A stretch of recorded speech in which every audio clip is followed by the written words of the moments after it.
only 9 seconds left. This is coming down the field, and it's going to be too late. 4-1 for Exodia. Exodia take Game 7, and they are your RSCEU Major Champion.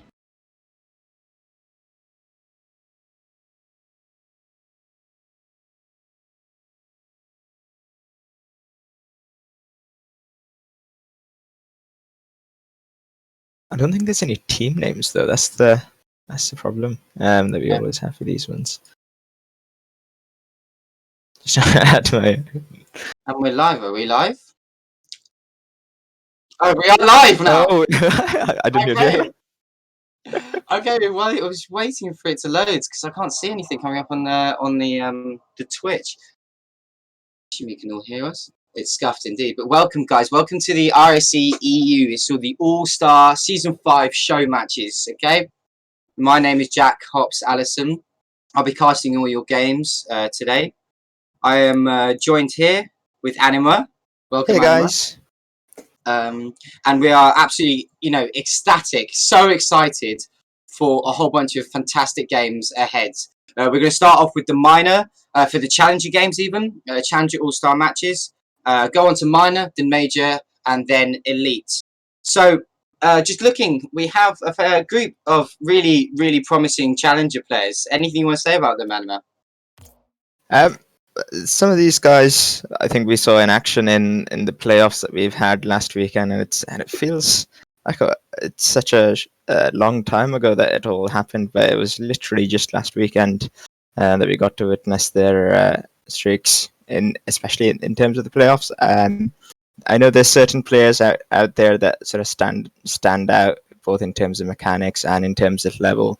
But there's also a couple of players in there that didn't feature in playoffs, so they had such good performances throughout the season that was enough for them to make it into the All-Star games without actually having to go into playoffs and prove themselves there as well. So I'm excited for this one, Hops. Yeah, it should be good, should be fantastic. I mean, it's very, very important to bring notice to the fact that there are so many fantastic players across, every single bracket, every single level even. But these are definitely the 6 best players from each level. So I want to bring my focus onto Minty Vibes. He was a part of the winning team for Season 5, the Nezuko gang. He has some fantastic stats for the season. I mean, he had MVP 15 times, out of the 42 games he played. I mean, that's a fairly impressive stat. He seems to be really pulling his weight for his team. Anybody else you want to highlight? I'm just trying to get these guys in, but yeah, so Minty obviously is a great player. He plays for Nezuko gang as part of the franchise that I'm actually in, the Waifu fan club franchise, spearheaded by Sato. Unfortunately, we haven't had such good results in playoff, but that's another point. But yeah, another player that I wanted to highlight is Sad Cosmic. He is someone that's on Stench Trench, part of the team that won the entire Challenger playoffs. I think they came from 4th position in the league to be able to clinch their spot as the victors. But yeah, Sad Cosmic, he's proven himself time and time again. He's a great ones player as well. We actually held a ones event a short while ago, and he managed to win that as well. So it shows that he can perform both in formats of 1v1 as well as 3v3. So I'm excited to see what he can bring out for us today. Yeah, that sounds really exciting. 1v1s is such a very, very different, gameplay and game style compared to 3v3s. It's, you're much more aware of your own personal mechanics. Yeah, when you throw yourself into a 3v3 format, yes, mechanics can play huge pressure in how you perform. However, trusting and understanding your teammates, understanding the importance of rotations is the key element when playing 3v3, and so it's interesting that he's able to really transfer his 1v1 skills over to 3v3. I'm just looking at his stats now. 158 shots. I mean, that's crazy amount. It's definitely definitely showing that he likes to go for goal. He likes to shoot these shots, and that definitely comes from a once performance. Yeah, definitely. And he's a great team player as well, as we said. Some great stats all around for these guys. They came into playoffs as the underdogs and managed to surprise a lot of people on the day. So they have that. They might not be as consistent as some of the other teams that we see in the league, but when it comes to performing on the day when it's all on the line, Sad Cosmic and his team brought it. So it'd be interesting to see what he can contribute as he has to adjust again to another new team. Obviously, All Stars, we've picked out the best players from the Challenger League, and these guys, they won't have played together. They don't know what their playing style is, and they all have to sort of make it happen on the day. So it's gonna be a good series. I'm just trying to get everybody to have the login details for the server, and hopefully we can get this underway. Yeah, we can get underway. But guys, do share this stream around all of your friends and your social media. We're going to try and pull in as many people possible because we have got some fantastic Rocket League ahead of us. It's all about show matching here, all about those highlight reel plays, and we really want to get these players noticed across the community. We've got some fantastic players here, all pushing the boundaries of entering that pro scene. So if you can share the stream, please do so. Go follow us at RSC_EU on Twitter, and do visit our website, rocketsoccerconfederation.com. All of there, you'll be able to find information that you need and get this shared all around the place because we want to pull viewers in. So just whilst you finish getting the lobby set up, a person I really want to draw attention to is Louis. For Voxel Safira, he had 63 goals. 63 goals in this season, which is the highest for the Challenger Cup. I'm expecting him to really try and slot some goals past the opposition today. It's going to be interesting to see what his mechanics is and whether he's getting these cheeky, goal steals, or whether, he's actually doing these individual plays. So we are still waiting on players to join up. Have you got everyone in at the moment? So there's me, you, and Senji as the streamers, and we've got 9 in there. So there must be the 6 other players for each team. So I think we should have everybody in the lobby at the moment. Fantastic stuff. So we're going to get the game underway as soon as we can. I think we're just waiting to make sure that everybody joins the correct teams. Oh, yes, they are. So the game is going to get underway. So one team we have Cosmic, Minty Vice, and Schlenormous. And the other we have Axel, Louis 2K, and Small Panda. Let's get underway, guys. So Schlittel, who's been going... So I think Schlittel was his original name as he joined the league. And as the season went on, his name gradually changed into Schlage as he became more confident. And we can see that in the All-Stars game, he's now calling himself Schlenormous. So he's feeling good today. He must be, or maybe he's just trying to compensate for something. We never know. So the game is fantastically kicking off. Minty Vibes is waiting back to hold some defense. Louis 2K is there to pick up the kind, keep the pressure on going. Cosmic there is to clear it, but however, the Small Panda plays an interception. It plays it off the backboard of the blue side. However, the Minty Vibes is there to clear it up. Louis 2K maintaining the pressure. Schlenormous goes off the backboard, wanting to knock it out. However, the pressure is being maintained by Louis 2K. Great aerial off the side there. Cosmic trying to chase the ball down, putting the opposition under pressure. Axel putting pressure again onto Louis 2K, trying to clear his lines away from the danger zone. Small Panda chasing the ball upfield. Axel, once again, keeping the pressure on. They want to try and get as many shots, as much pressure onto the opposition as possible. If you put them in awkward scenarios, make sure that you are controlling the boost management of the game. It definitely makes it far more difficult to defend your own goal line. We actually saw someone attempting a corner read there as well. So even though... Oh, wow. Cosmic, how did he manage to get that through? I thought it was going to be a 50-50. It definitely looked like a 50-50. I think Small Panda and Louis 2K seemed to get a little bit of a choke. However, Louis 2K getting that first touch. Cosmic came in a little bit later, which does provide a little bit of an advantage of that 50-50, and was able to slot it into the Bonnetan corner. Kickoff begins. Minty Vibes and Louis going up for that kickoff. Axel collects the ball on the blue side, does a backflip, causing, I believe that was, I don't know, Schlenormous to miss the ball. Cosmic goes for an area off this side bar. However, Louis 2K catches it in the air. Axel Gets a fantastic defensive block. Cosmic going up in the center, beating Axel up for the ball. Louis2K there to catch it and knock it forward, keeping the pressure onto blue side. Minty Vibes is there, making a fantastic save. Small Panda goes up early, playing it off the sideboard, playing it over the center. However, Shalormus is there, playing a fantastically long ball. Hits the backboard. Is he going to be able to follow it up? No! He hits him. What a fantastic save from Axel. That was a great read from Axel on the backboard. I believe it was going to hit the cross. Oh my word, Cosmic has another shot off a pass from Schlittel, who's now Schlenormus. And he sets it up so nicely for him to be able to tap that in around 1. And Cosmic just has an easy net, open net to be able to slot it in. It did look, I don't know whether Schlenormus was going for a shot on goal there or whether he was deliberately playing it off the back. However, it definitely teed him up, Cosmic up for a second goal. He seemed to sneak these 2 goals in really cheekily past both players. However, out of nowhere, like Louis2K go for a shot straight and early. However, the Minty 5 is able to block it off. Small Panda keeping the pressure up. Axel goes up early, playing it off the backboard. Oh, if someone was flying through the area, I think it was Louis2K. If he hit that ball, he would have gone straight into the back of the net. Axel controlling the ball, popping up in the centre, popping up again, flanking off the backboard. Cosmic missed the ball. Small Panda's there to play out into the shot goal, hits the crossbar, misses the ball. What a save. Cosmic playing it down the line, but it's Axel there to make the stop. He is, once again, flying forward to an area. Shinoma's waiting in goal. Once again, gets the defensive block. Knock it over to Louis2K. Louis2K misses the ball. Shinomas is there, flies in. However, the Small Panda's able to get a block before the cross can go in. Cosmic trying to keep the pressure on. Louis2K, last man back. Plays it safely and awkwardly up into the centre. Oh, Schlenormus is beaten out by Axel into the ball. Minty Vibes goes up early off his backboard, clearing the line. Schlenormus pops it up high, looking for possibly one of his teammates to go for a shot. You saw both Minty and Cosmic just collide into each other. That stopped that offensive play. Cosmic attempting an ambitious redirect right in front of their net as well. Just can't quite make contact.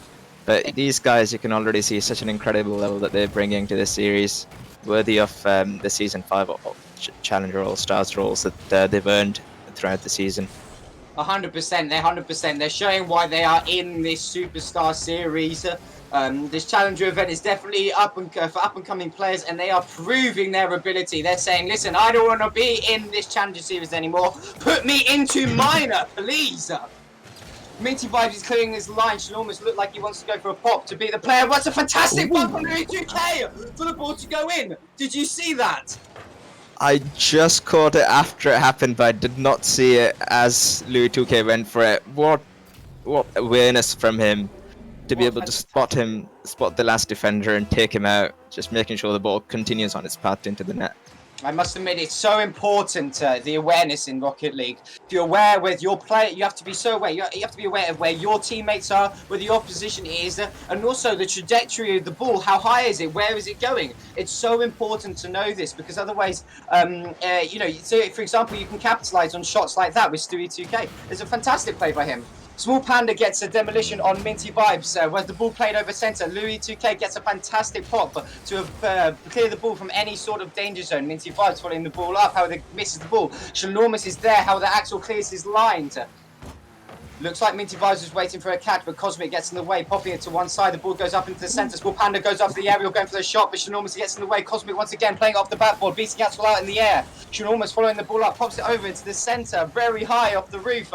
Cosmic beats Louis2K to the ball. Axel's last one back. Cosmic beats Axel. However, the Small Panda's waiting in goal just for the clear up, just in case. Minty Vibes goes in early, playing it high off the backboard. Axel goes up early, beats everyone to the ball. Shlenormus goes for a shot. Louis2K catches it. Louis2K driving now. Cosmic goes for the interception, goes early, beating out Louis2K. Small Panda playing it off the backboard. 10 seconds left. Can they pull out any magic, Orange team? We're about to wait and see. Axel's there. Louis2K pressure. They've still got the offensive pressure, and this is it. The last second now. Oh my lord! Louis2K out of absolutely nowhere. He was like, peekaboo, I have a shot for you. Let me put it in the back of the net. Oh, Louis as well. He could have blocked it had that shot been any higher, but it was placed absolutely perfectly. And as Louis calls out, this is indeed Rocket League. What a moment from these guys to level things out. So it's a 50-50 game. It can go either way. Both teams putting on a fantastic showing for us, showing us mechanics that are brilliant and some great coordination as we saw from earlier. The ball is being played over to the blue side. Axel's trying to put pressure on it. He goes high off the roof, trying to play it down, maybe going for a little bit of a cheeky dunk. Or you saw Louis2K wanting to challenge the ball and try and slot it in really fast. Minty Vibes clearing the ball. Goes to center. Small Panda goes for a shot. Tries to play it high. Cosmic goes up, missing the ball. Enormous was there to catch it. Small Panda trying to play it center off the sidebar. 3 players challenge up in the air, making it very awkward for any player to make a good touch on it. Axel goes up early, playing off the bad ball, but Cosmic's there to knock the ball down, avoiding any sort of dangerous act from Axel. Small Panda playing it over center, maybe looking for Louis 2K, but Louis 2K was not ready. Minty Vibe catches the ball, hovers in midair. Louis 2K once again gets the block on the shot, knocking it over to Shnormus, who's waiting back in the blue side. He's going to try and go for the pop. How the Axel's there. Gosh, it's back and forth right now, isn't it, Anima? Absolutely, and you can tell as well with the double commits that have come out early on that these guys are a little bit on edge at the moment, especially after that 0-second goal leveled things up. Neither team wants to lose this match, and those 0-second goals, after you've conceded them and lost the series, they can be so tilting and demoralizing. It really, really can be. So it's a sign of character and really is of experience if you're able to bounce back. Axel gets a kill on Minty Vibes, leaving a 2-on-3 for a couple of seconds. But as you were saying, it's a really, really crucial. If you can actually rally back after that last second goal and get the win, that's going to be huge. However, it is a massively demoralizing losing a game in overtime. So it's going to be interesting. Even though it's a superstar, you know, final, a superstar games, it's going to be interesting whether they're going to want to be able to bounce back after, if they do, whoever loses this overtime. Yeah, and because we have to remember as well, these guys haven't played with each other. They're a newly formed team that have to sort of just play up on the day as a roster just because of their individual talent that they've shown throughout the season. Oh, is that on target as well from Panda? That was a bit of a misplay, I think, from Cosmic. Cosmic looking to get a pass over to the center, but Shalomus was not ready for that pass. Allowing, I believe that was Small Panda just to get an easy shot into the bottom right-hand corner. But as you were saying, that ties in brilliantly with what you were saying. This is a newly formed team going for this All-Stars game. They do not, their communication and cohesion will not be 100%, not like with a team you usually play with. And so errors and mistakes like that do happen. And after a player like that comes out as well, it only sort of hampers the trust even more going forward, doesn't it? So you've had a mistake like that, it's cost them the game, and there'll be a bit more friction between the team in terms of who to trust when going for certain plays. So you might see the team being a little bit more conservative, or equally you might see people double committing if they don't trust the person who's up for the ball first. So we'll see how Minty, Cosmic, and Enormous respond in the next game. Yeah, exactly. You see how they can bounce back. It's fairly demoralizing when a team, when you lose the an overtime like that. But you know, it is an all-stars games. These guys know it. They're here to have a good time, but also, you know, it's bragging rights if you win an all-star game. You've gotta muscle back. But it was a fantastic game from everybody. You know, I'd like to possibly, you know, there was some highlights there. Axel playing fantastically. I believe you got MVP for the previous game. It's all fantastic. But I must admit, Louis 2K getting those goals really kind of set up his team. And it's a fantastic series, fantastic first game to start off this All-Star final. Yeah, and the way that they win it as well, coming back from a 2-0 deficit, making a 0-second goal happen, and then clutching out the win in overtime as well. So they'll be feeling really pumped up going to this next game. Exactly. So kickoff begins. You see Minty Vibe and Axel going for the first kickoff. It goes in favour of blue team. Oh my lord! Who was that flying like an intercept missile in? He was going to try and hit that ball. Axel knocking it over to into all 3 players of blue side. You see Louis 2K. There's a double commit there from Louis 2K and Axel. Popping it over centre, playing it over to blue side. However, the Cosmic catches the ball. He goes into the air. He's going for a little bit of an area. Is anyone there to make a save? Yes, Small Panda makes a fantastic save. Knocking it over to his corner. Minty Vibes is there. He knocks it off the backboard, going for a little bit of a double touch, making it awkward for Orange team to clear up. However, Louis 2K is there, playing it fast down the field. Cosmic turns really sharply and beautifully to intercept the ball. 2 people challenged, Enormous, and I believe that was Minty Vibes.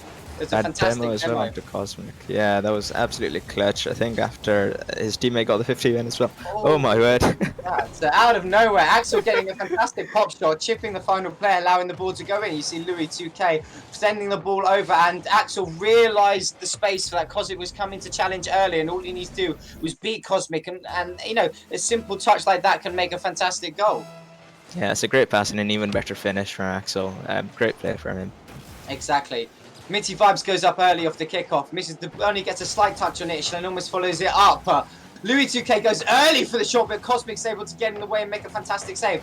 It's still over in blue side corner. Axel maintaining the pressure. It's played over the center. It was missed.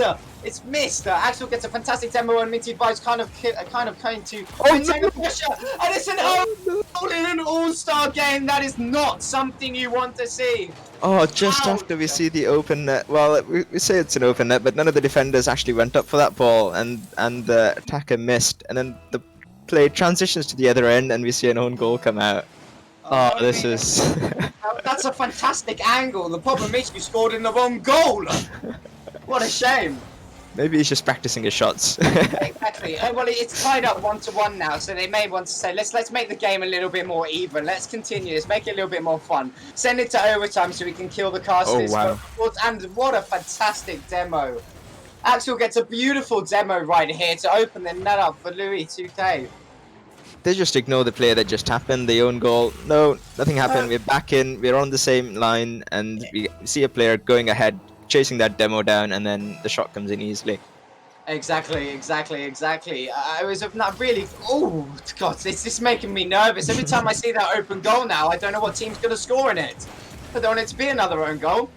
Cosmic going up early, trying to play it off Orange's backboard. However, the two players go up, Small Panda and Louis 2K. Louis 2K trying to follow the ball up, knock it over to blue side. Cosmic going back, working back, playing into his own corner, trying to make it awkward for Orange team. Axel playing it beautifully over to centre, but nobody's there. Maybe a little bit too high and wide for anyone to follow it up. Cosmic trying back over to the orange side. What was his name? I can never remember. Showmatches. Oh, man, why does he have to change it like that? Doesn't make it easy, does he? Exactly. When you're trying to hype cast, Showmatches is definitely a bit of a tongue twister. However, as I was saying that, he knocks it really fast over. You say it again. And gets a fantastic finish. Just as you mentioned saying his name, he's gonna make you say it again. Exactly, enormous. Oh, okay, I dare anyone to say that 5 times in chat. Please do so. So it's a fantastic game so far. 2 minutes 45 left on the game. 2-2. Schlenormous making my life an absolute living hell, making me say his name too many times. Louis 2K has a shot, but he goes a little bit high, playing off their backboard. Schlenormous follows it up, misses the ball. Cosmic's there, however, to play it over to the orange corner. All 3 players are back, 2 in the goal. Louis 2K is dribbling it down the field. Schlenormous going for an early challenge. Doesn't get a full challenge, however, Minty Vibes is there to clean up the ball, playing it over to the centre. Cosmic's going to try and follow up, however, misses the ball, but Axel's there to catch it. Pops it up over to the centre, goes for a little bit of an aerial, however, the Schlenormous has gone up early to beat him to the ball. Small Panda, though, catches it and stops for any sort of danger to happen. He plays it off the sidebar, however, Cosmic going for a shot because he's left the goal wide open, however, he misses. Unfortunate. Minty Vibes and Louis 2K having a bit of a battle in the centre of the field. Axel's there to catch the ball, playing it over to the blue side, keeping the pressure on against the Blues. It's a fantastic, almost bounced off the ceiling into the goal. Small Panda tried to go for a second double touch to knock it in, however, nobody was there. Cosmic gets a bump, distraction on Louis 2K. Schlenormous knocking it forward. Small Panda's going to be there to catch it. Plays it off his own backboard. Schlenormous keeping the pressure up, gets fantastic, beats 2 players, however, the ball was not on goal and nobody was there to follow it up. Axel knocking it over to the blue side, Cosmic goes for an early challenge, but Small Panda's there to cut the pass out. He plays it all the way down over to the blue side ball, Schlenormous is there to cover, nobody else was back. Louis 2K going early, keeping the pressure on. Cosmic going early once again as well, knock it over to orange side plays it over to orange side corner, he's staying on the ball. Cosmic takes a fantastic boost still. Louis 2K comes flying in, but not Louis 2K, Schlenormous comes flying in, but misses the ball. Great defense from Orange team so far. They seem to be liking stacking in goal when they're on defense.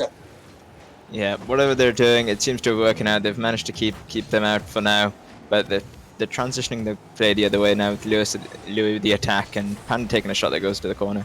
I think we've seen such high intensity from both teams, just back and forth, and it's not just hanging about in the midfield.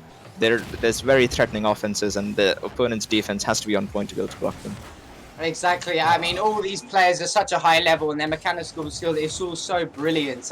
Any shot that can be taken can be slotted at any sort of different angle. So you really have to be aware when defending, and that's almost a fantastic goal. That would have been a brilliant redirect from Cosmic. Orange is stacking the goal right now. They're really feeling the pressure from blue team. Can they regain any sort of composure? But blue team seem to have missed their rotations, and Axel, Small Panda or Axel slots the goal in. As I was talking earlier, rotations are so crucial when playing Rocket League because if you don't rotate properly, it leaves your goal wide open. but you understand. I mean, they aren't a fully full team. They haven't been a team for a while. This is an all-star match, so rotations like this can cause mistakes. And it's the timing as well in the game. We're down to the last 20 seconds, and then the same team that managed to pull out the 0-second goal, they managed to get that last goal to decide the tiebreaker. And if they can't make anything happen in these last few seconds, which isn't looking likely, and there we have it. It's just a clutch play from these guys, Axel, Louis, and Small Panda. They're just bringing the plays when they matter. Exactly. It's Axel, I think, got MVP for the second time for the second game. He's been playing fantastically, but you know, this orange team seemed to really be wanting to put the pressure on all the way up to the last second, regardless of what position they're in. And blue team seems to be, maybe taking their foot off the gas a little bit too much, getting a bit too comfortable within the game. It's going to be interesting to see whether they're going to be able to bounce back in the next game. Yeah, and they'll have to try and reverse sweep this series if they're gonna hope to win this. I think Axel, Louis, and Panda have already established a solid 2-0 lead in this series. And looking at the playstyle, they've both been close games, but it's the narrow margins at this level that you need to be able to play your best at. And we'll see if Cosmic, Minty, and Schlenormous can turn things around. Maybe work a little bit better as a team, hopefully. Exactly. As you were saying, these fine margins when playing at this level is so important. Very rarely do you get proper mistakes when playing with this level. Every player's mechanics is so solid. You don't really get mistakes. However, the fine margins in seeing space, getting the opportunity, perfecting those rotations really makes the difference between winning and losing. So game 3 now. Who are you backing for this one? Oh God, I don't know. I reckon. I don't know. Actually, I'm gonna back blue team. I think blue team. You're gonna come out firing, and plus, I mean, Schlenormous is there. Come on. Schlenormous, yeah. You gotta see a bit more of Schlenormous. And then you've got supporting members with the level of Cosmic and Minty. Then they definitely have the potential to make things happen. That's for sure. I think so too, and plus I bet it's a best of 5 these series. And so if Orange win this game, then it's series over. I want to see this go all the way over to game 5. I do. Indeed. I sure hope it does as well. I do so too. So Louis 2K is now control the ball, playing back to his own side, passing it over to centre with Small Panda, knocking it out high off the backboard of blue side. Going for a little bit of a double touch, but decides to play it centre over to his own teammates, keeping possession, which is a smart idea. Cosmic challenges early, trying to get a block on any sort of dangerous play. However, Minty's there. He catches the ball, plays it forward. Is anyone in goal to make a save? Yes, Axel is there. Axel makes a fantastic save, but Louis 2K comes flying in, knocking away from any sort of danger zone. Axel and Schlenormous go for a double challenge. Small Panda knocking it down, playing it centre. Louis 2K jumps a little bit early, missed the ball. However, Axel's there to catch it and slots the ball straight into the goal. Nobody was there to make a save, or at least not enough boost was in goal to make a save. A beautiful little passing play to set up that goal for Axel. Yeah, just an awkward touch from Cosmic in defense. He can only sort of manage to just about reach it and hit it off the ceiling. And look who's there at the end to finish things off. It's Mr. MVP himself, Axel. Mr. MVP himself. Maybe he should change his game tag to that. I don't know. So, Minty Vibes playing it forward over to orange side. Axel's there to make a little bit of a block. However, the Cosmic follows up, keeping the pressure on. He puts a touch off the backboard. Schlenormous goes for a shot, but it's saved. 3 members of orange team in the goal to make that save. Louis 2K playing it hard down into blue side, following up. Challenges Minty Vibes. Minty Vibes seems to get a better block on that. Cosmic following the ball up, playing it over to the centre. He's playing over to the centre. He's one person to beat. Axel goes in early, chances early, knowing his teammates are going to be rotating behind him. Minty Vibes playing it over to the centre. Knocks it off the ceiling down. Louis 2K is there to get the stop. Small Panda knocking it forward over to the blue side. Cosmic's tracking the ball back. He's going to come off the backboard, knocking it high over the backboard. Small Panda takes out Minty Vibes. Louis 2K's there. Keeping the pressure over in the blue side. Just almost knocking it over into the centre. Louis 2K once again flowing it up, playing it off the side wall. He keeps on following these balls up, wanting to keep the pressure on. Minty5 slows the pace of the game down. However, Orange really wants to keep the pressure up. Cosmic flying through the air, not seem to be able to get any good touch off it. Axel going off the sidebar, going for a little bit of flair here. However, Schnormus cuts the pass out for anything. Louis2K once again keeping this massive amount of pressure he seems to like to maintain on it. However, Cosmic gets back, getting a little bit of a block. He's trying to follow the ball up. However, the Schnormus is there, knocking the pass out. Minty5 knocking it forward. Axel flying inch really fast. Minty5 jumps up early to try and knock out any sort of passing play, keeping the pressure away from them, knocking it away from the danger zone. Cosmic playing over center. Schnormus is there. Takes a passing shot. Oh, it's brilliantly saved from Small Panda. A bit of friendly fire there. Small Panda and Schnormus, I believe it was. Or Louis2K, might I say. Cosmic comes off the backboard for Orange. He tries to play a centre. However, Small Panda is there to cut out the pass. It is really back and forth. It's once again, Anima. I don't know what to say, really. Yeah. It's such a level playing field at the moment. Obviously, we've got the Orange team who've got the lead at the moment, but it's constantly under threat. Cosmic, Minty, and Shinomus. They've always looked threatening in this game. I think I'd still say that the Orange team have had most of the pressure, but when they retreat back after their attacks, they look a bit vulnerable in defense. It doesn't matter. Defense doesn't matter if you've got offense like this. Yeah, it really doesn't. It really doesn't. Another goal. Now for Mr. MVP himself, he slots in brilliantly in the bottom left-hand corner, knowing that Minty5 isn't going to have enough boost to get back in time. But as you were saying, Orange's pressure and aggression really provides them the opportunity of, like, actually, defense isn't our biggest worry now if we just keep on bombarding blue team. And also, I think a key note is that every single time we swap onto a blue team player, their boost economy doesn't seem to be very good. So I think Orange team is doing a fantastic job of stealing those corner boosts, stealing those mid boosts to keep blue team's boost low, and thus allowing for these aggressive and brilliant shots to be capitalized on. Yeah, it's definitely a fair point. And the blue guys, they're stuck in their sides for so much as well. It makes getting on that counter attack so much more difficult as well. And knowing Cosmic, knowing Minty, these guys are high boost users. They can really sort of perform, and they've got that boost tank full as we see Cosmic go for another aerial play.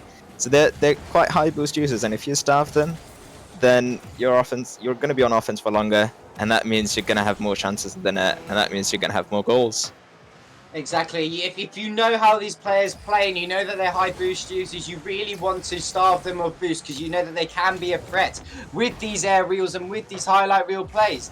We see Minty going up, once again trying for that aerial, knocking it off the backboard, maybe possibly looking for one of his teammates to take a shot. He's gone over to blue side with Axel, Mr. MVP being in the right place, the right time once again, and slotting, I believe, his third goal. What a fantastic game so far. As Louis points out as well, Axel carry. Panda's backing him up. Yeah, Axel, he's had the clutch plays when it matters. When he's in front of net, you want to see that man if you're his team, and he's delivered absolutely this series. It really has. Axel has been absolutely fantastic this series, and it has shown why he's Mr. MVP. Small Panda takes a cheeky goal at the end there, but absolute commendations to every single player in this lobby so far. You guys have had a fantastic season, and while you're in the All-Stars games, GG's all around. But it was a fantastic first series to cast. I think Axel, you really performed.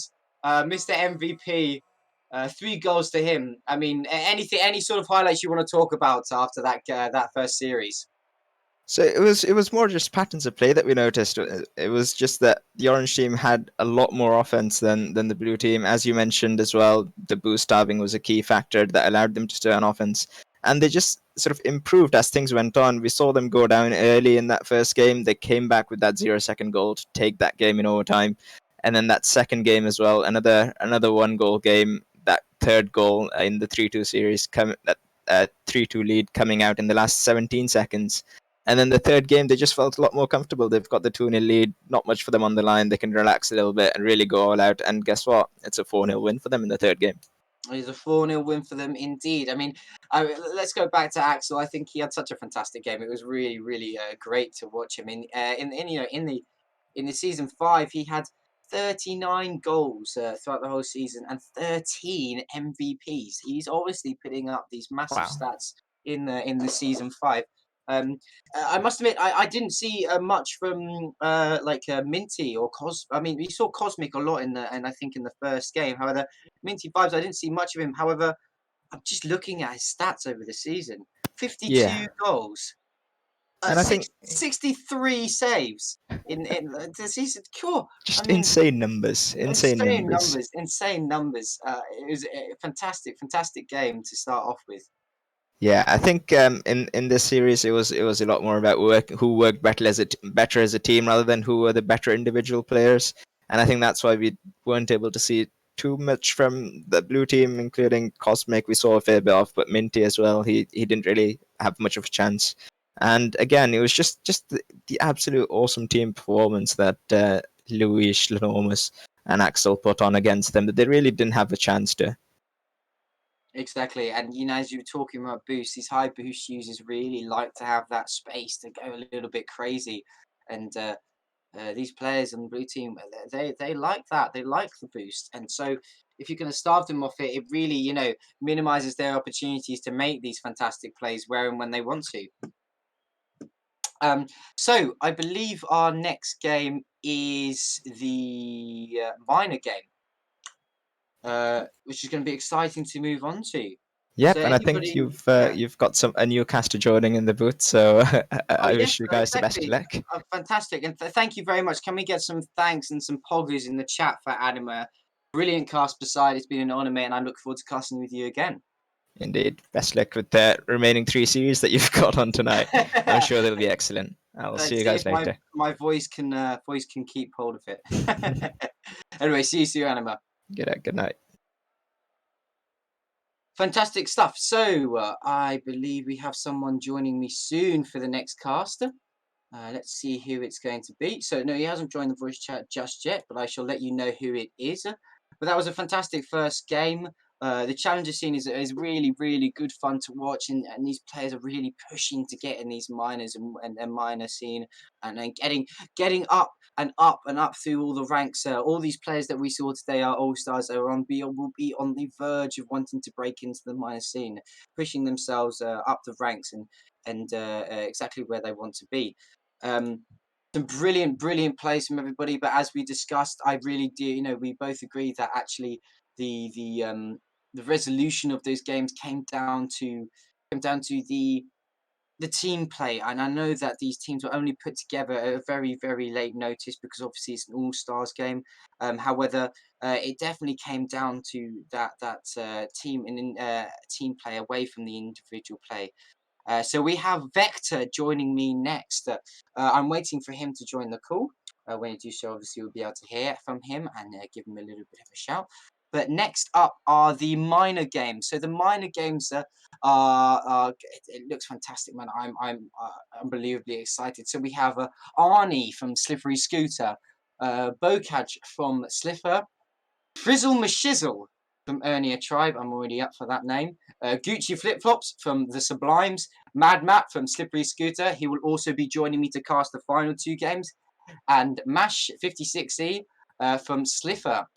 So it should be a really good game. We have some 2 players from Slippery Scooters who finished as number 1 in the season 5 standings. Some absolutely brilliant games. So let's talk about a few of the players before we have Vector join me in the casting booth.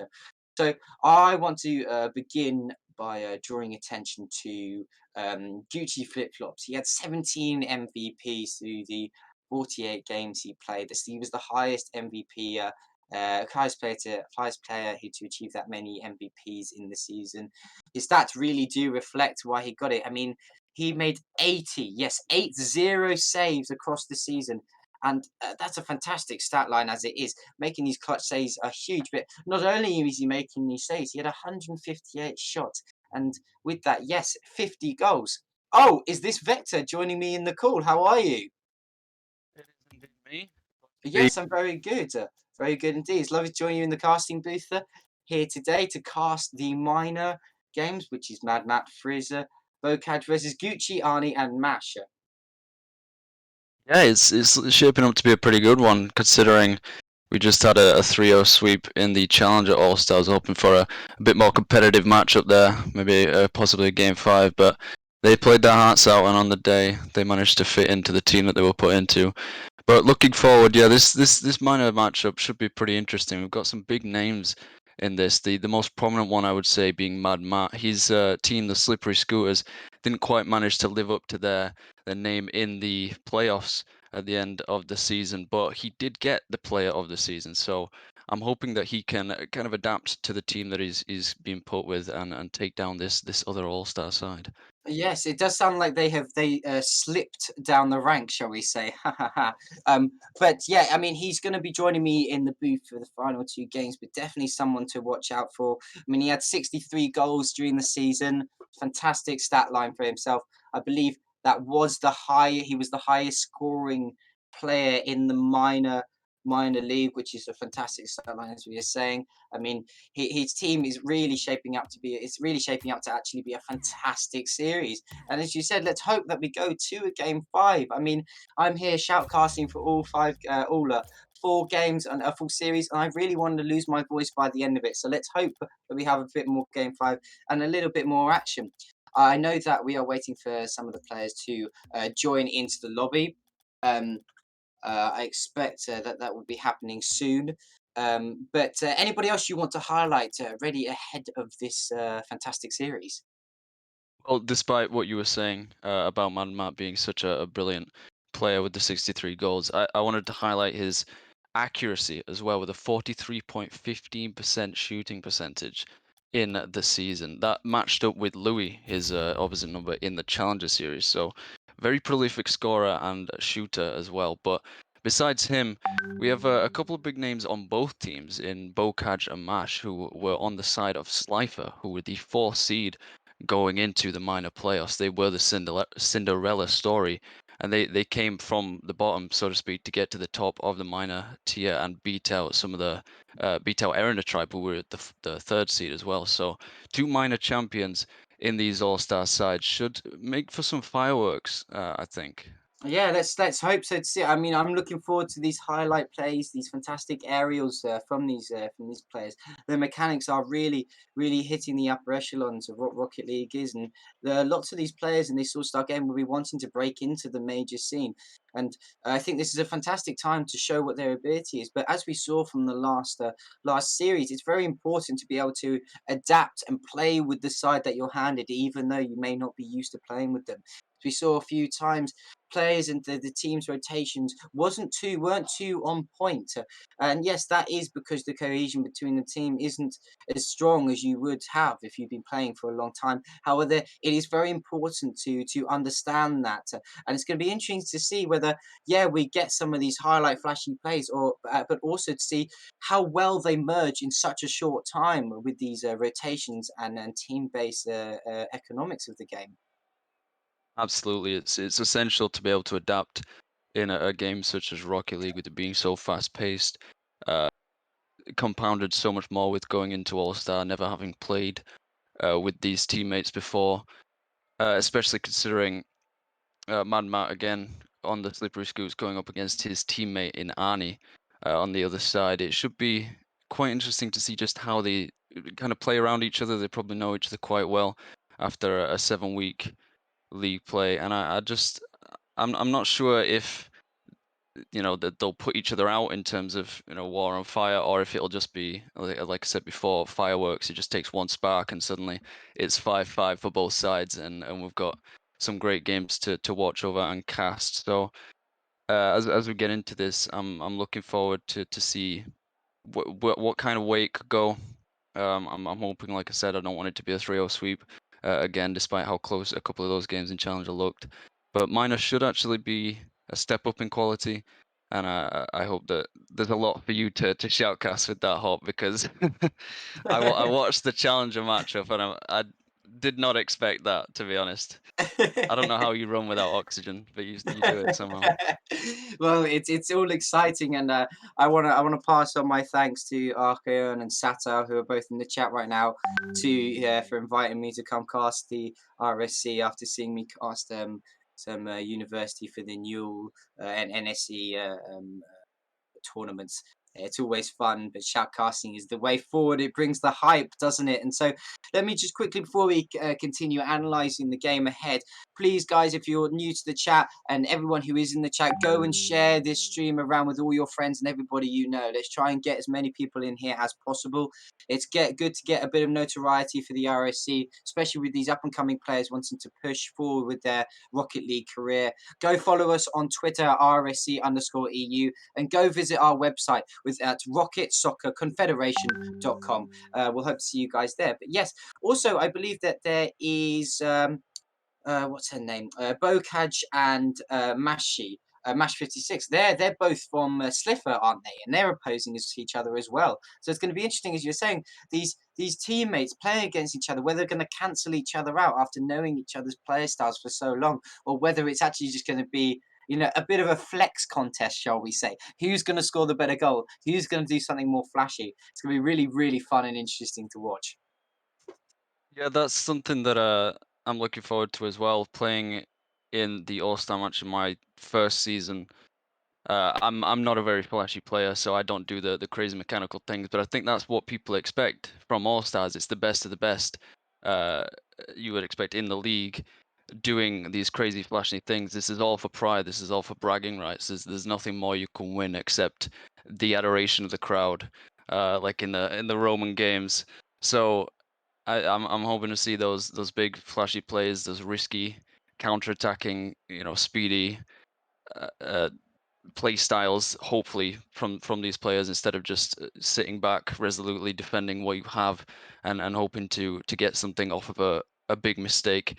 But we'll have to see how it goes. I don't think that either team is really looking to take this too seriously. I watched the first and last game in the previous tier and challenger, and it looked like they weren't trying to do things too seriously. They weren't trying to play it as though it was, their life was on the line, so to speak.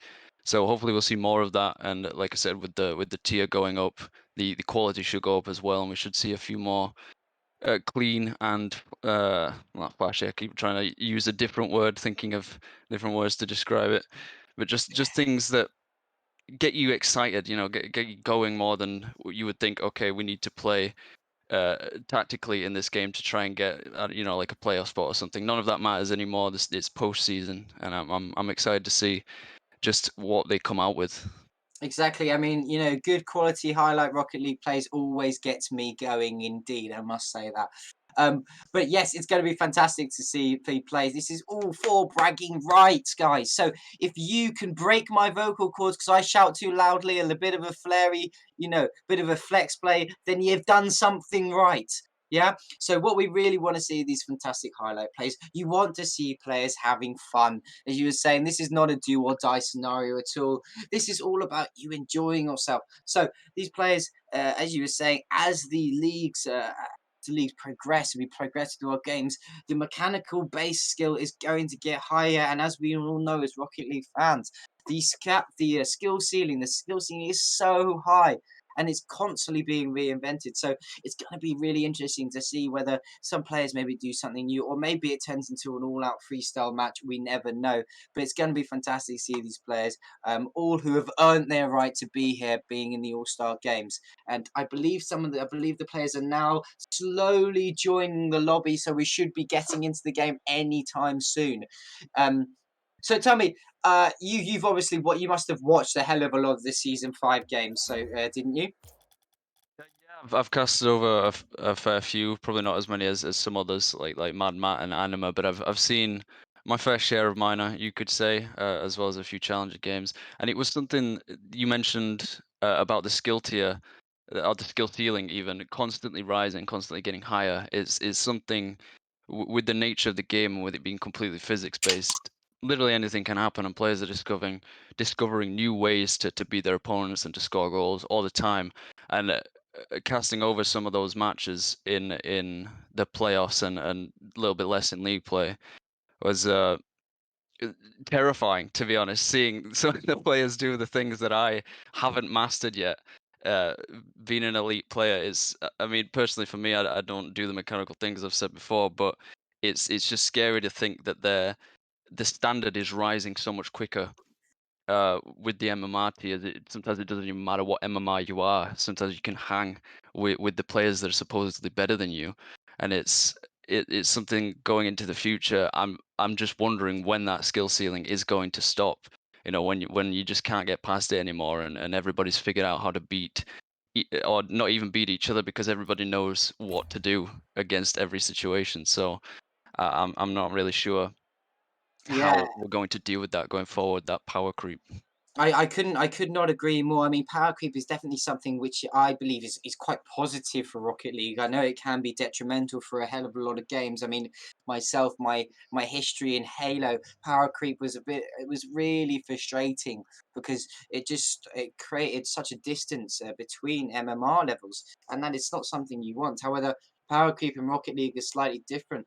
It's not much less MMR based and far more mechanical based, and that is definitely something which can benefit. I mean, I remember when let's say like, or the Musty flick was, when Musty came out with that fantastic piece of mechanical skill, and created the Musty flick, or when the Cookseer pinch came, sprung onto the scene. It definitely found a way to kind of expand the mechanical abilities of the players, and also give more intricacies and more opportunities for these plays, or especially at the top levels. So yeah, I do agree. It's going to be interesting where the skill ceiling caps out at. Yeah, it was like back all the way, for example, in RLCS season 1, I watched it from the beginning. Aerial goals were seen as godly at that time. Just the ability for someone to do that, especially on the biggest stage, was seen as unbelievable. And now it's utterly commonplace. Like flip resets are just simple now, like a wave dash or something that everybody can do. And you can't predict what people are going to come up with going forward just based on how much time they have. And watching some freestyling players, it's unbelievable what they can do. Obviously, in a competitive setting, those things are a lot harder to pull off, and you don't want to go for those risky plays. But again, with an all-star match, that's the kind of thing you want to see: freestyling nonsense and great shots, great aerial plays, things like that. But I believe we do have the players joining in a little early. I do think we have everyone in the lobby. It doesn't look I like may we be do. mistaken. But Frizzle is doing his best to try and keep the game from starting. Thank you for doing that, Frizzle. I believe we're Oh, probably going to have a lobby restart. The players have messed up a little bit. But as they do that, as they figure that out, as I was saying about the craziness of what some of the freestyling kinds of players can do, how much do you think that applies to an actual situation where teams are doing the very best they can do, the micromanaging, so to speak, of trying to win over their opponent? Is that something that can kind of throw a wrench in the gears and confuse people and make it somewhat easier to beat them? Well, I do think that actually freestyling does play a little bit more of a pivotal role in the it's now gaining a little bit more of a pivotal role in the top echelons of Rocket League. I mean, you see right now the top two teams in NA are Space Station Gaming and NRG. NRG have questionably the two best freestyling pros in the world within Squishy and Justin. I mean, they got there for a reason. They got there because their mechanical skill is so good. They really, there is no fear when they are given the space and the opportunity to do these freestyle skills in the air. And I mean, again, that's like the example I used was the Cookseer pinch. When Cookseer whipped that out, that allowed you the opportunity to score from way back in your own half, without any sort of pressure being put on you. So I do think that the skill ceiling and the pro level of gameplay does benefit from freestyling. Saying all of this though, to an extent, you don't want to be showing off constantly where it causes a detriment to your own team. You do not want that at all. However, having the mechanical ability to freestyle, that's where the benefit lies. Definitely, I find myself envious of people that are able to do those things. I've been slowly trying to catch up on that side of the game. I've been much more try to be a consistent player that rotates a lot and goes for passes and such. But it is such a critical part of the game to be able to get past your opponents who know all of the possibilities all of your possibilities mechanically and can set up to stop every single one of them. And it's sometimes just minuscule. It's 1 or 2% chance difference that it can be to beat that last defender, and it's something that I think is necessary for every player. Some people are better, some people are worse, but every team needs at least one person that can do that. And hopefully we'll see in this minor tier and the tiers going forward into the night have that 1 or 2 players on their team that is able to beat that last player on defense. Maybe not as high difficulty as the RLCS, but we've got some pretty good players here.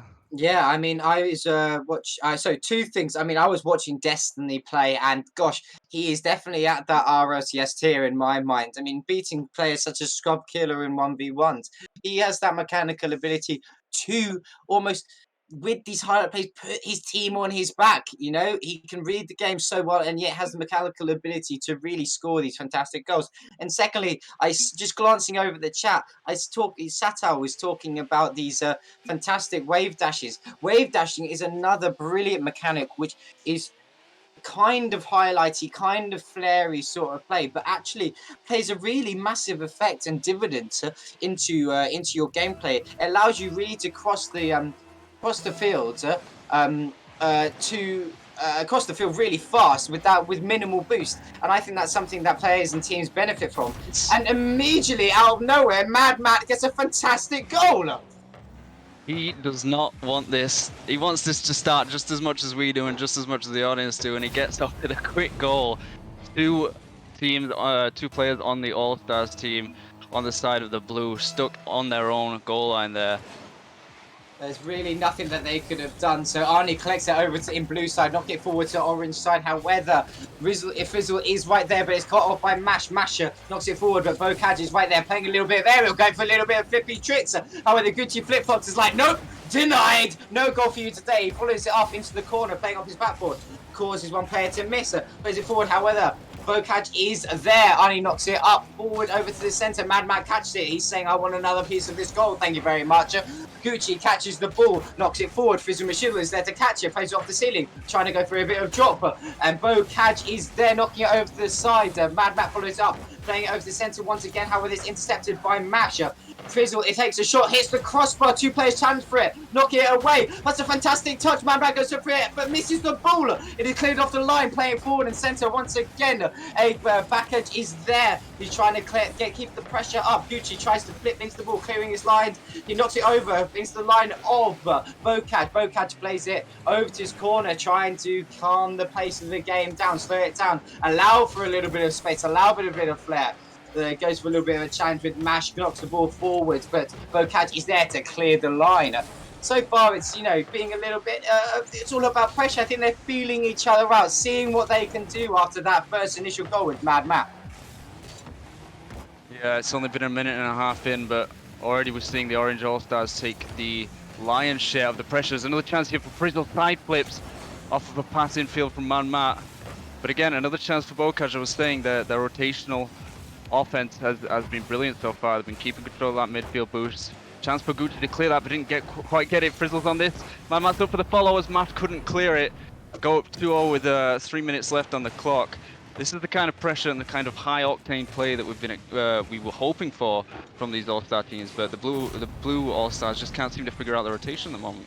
I totally agree, and I think that goal goes down to Frizzle. As you see in that replay, Frizzle was getting a bump onto what I believe was Arnie to really prevent any sort of, defense. But Arnie goes for a shot straight off kickoff, but hits the crossbar. It was an open goal. You cannot miss shots like that.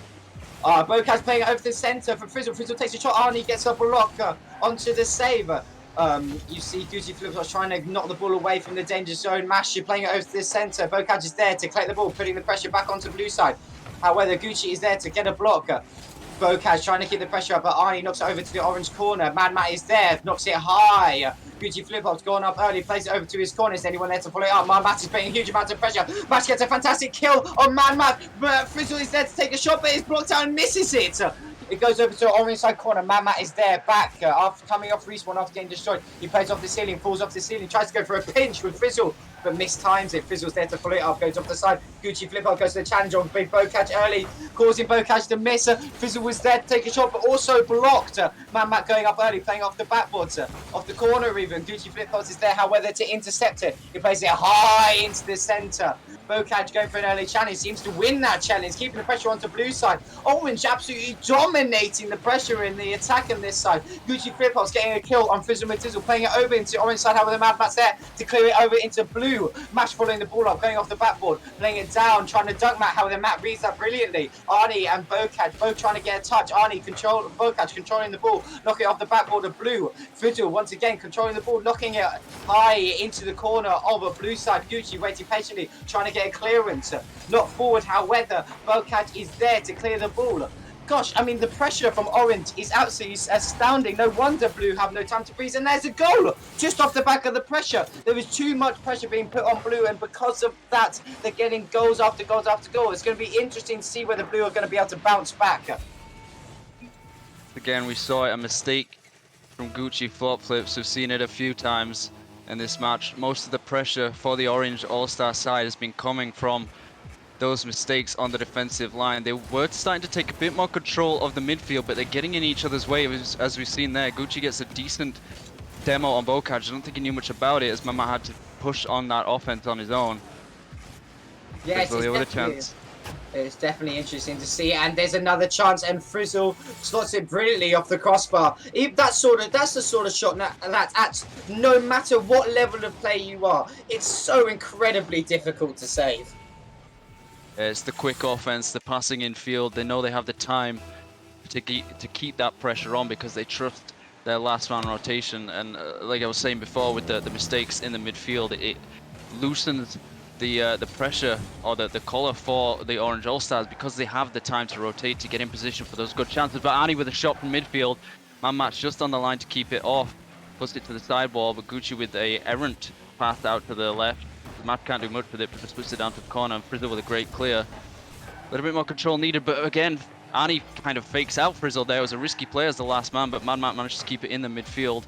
Matt pushes it up, but again, just to pass to the opponent means that they don't have any time on the ball, which means they can't create opportunities. A chance for Frizzle off the backboard, or the blue side's backboard has been peppered so far throughout this entire match. It's been their trouble. They can't keep it out of their own half.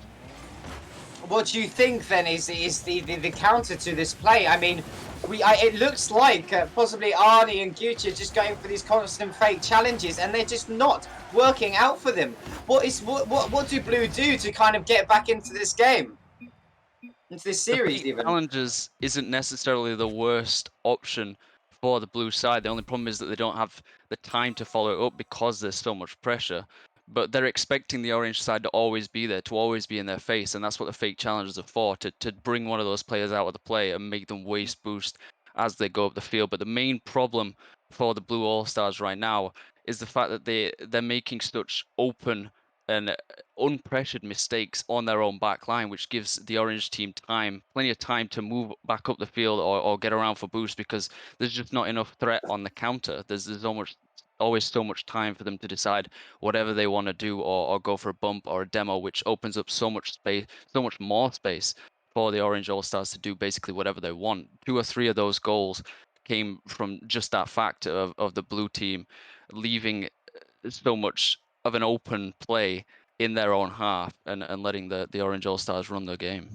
Exactly, I couldn't agree more. They're giving this level of players time and space is lethal. When you want to have a when you want to challenge the game, when you know that you are playing against an opposition who are strong in their ability, then you really can't give them any sort of time and space whatsoever. I believe we're kind of waiting on getting the servers sorted. I saw there may have been a bit of an issue, but it looks like we're okay now. But yeah, I mean, we saw Mad Matt actually, really showing why he's proper. He's the MVP of the season, isn't he? but really showing that he's pushing to get into that major bracket. He really doesn't. Well, I think he truly believes he should be there, and he's absolutely showing us why. The speed off the ball is so important, and his ability is so powerful. It is showing absolute dividends of what his capabilities are. But I do agree, blue team really need to shut down the space that they're giving orange team, because if they allow them to have space like this, they're going to just slot goals past them the whole time. But it is nice to see a little bit more up pace and a bit more speed around the game. But I guess that's what you get as we go through these games, and the standard of Rocket League gets higher and higher and higher.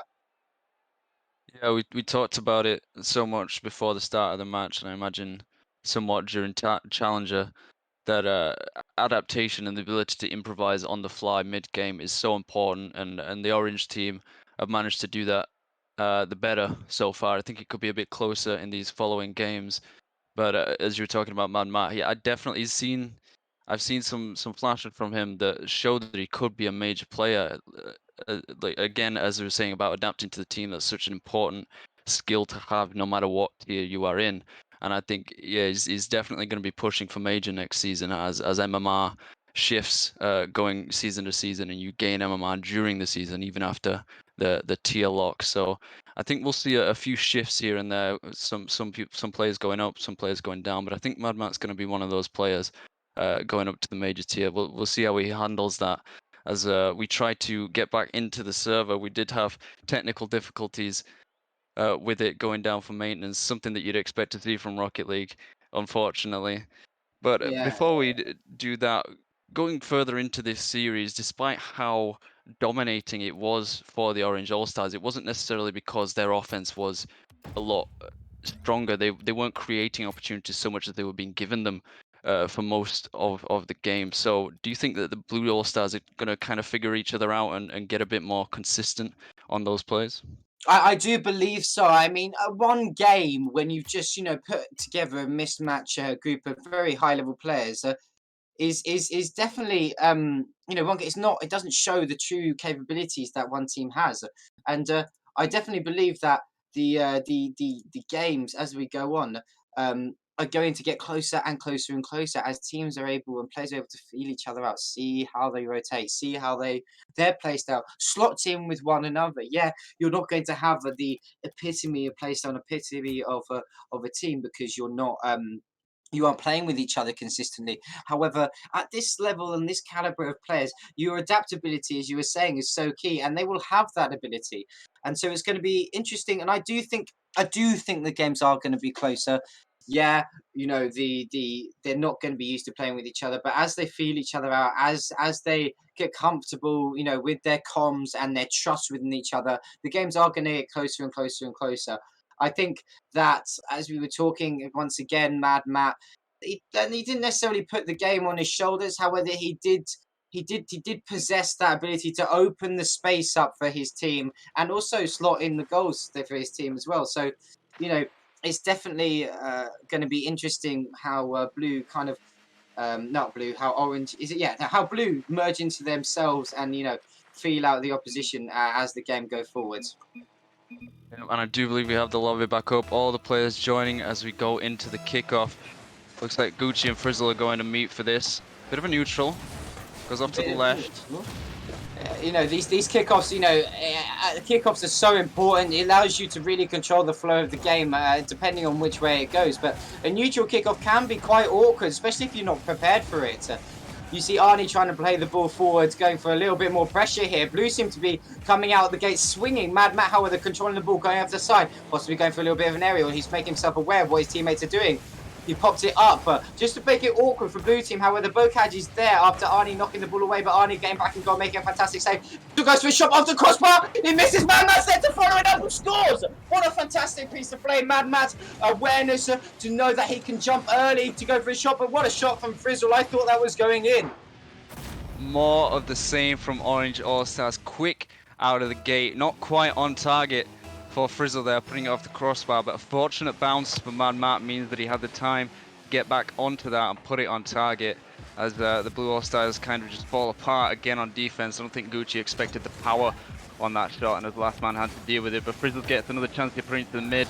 Mash with a brilliant clear, pushes it back up the field, takes all that pressure off of his team as Annie goes up for a chance here across the side, but Bokaj is back in time, keeps it a 1-goal lead for his orange side, but still the pressure on for Blue.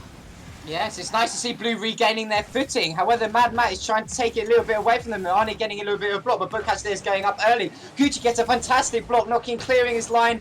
You see, I believe that was Mash going up early, trying to get on the walls, going for the ball. However, it is cleared by Bokaj once again. Bokaj doing a fantastic job with defense. 50-50 between Bokaj and Arnie. Bokaj wins, he gets a shot and he misses. What a fantastic save from Mash. Mash works his way back. Gucci going for a little bit of a fake challenge. Frizzle pops it over him. He's going to have to beat Mash, which he does. He plays it centre, and Matt is there to follow it up.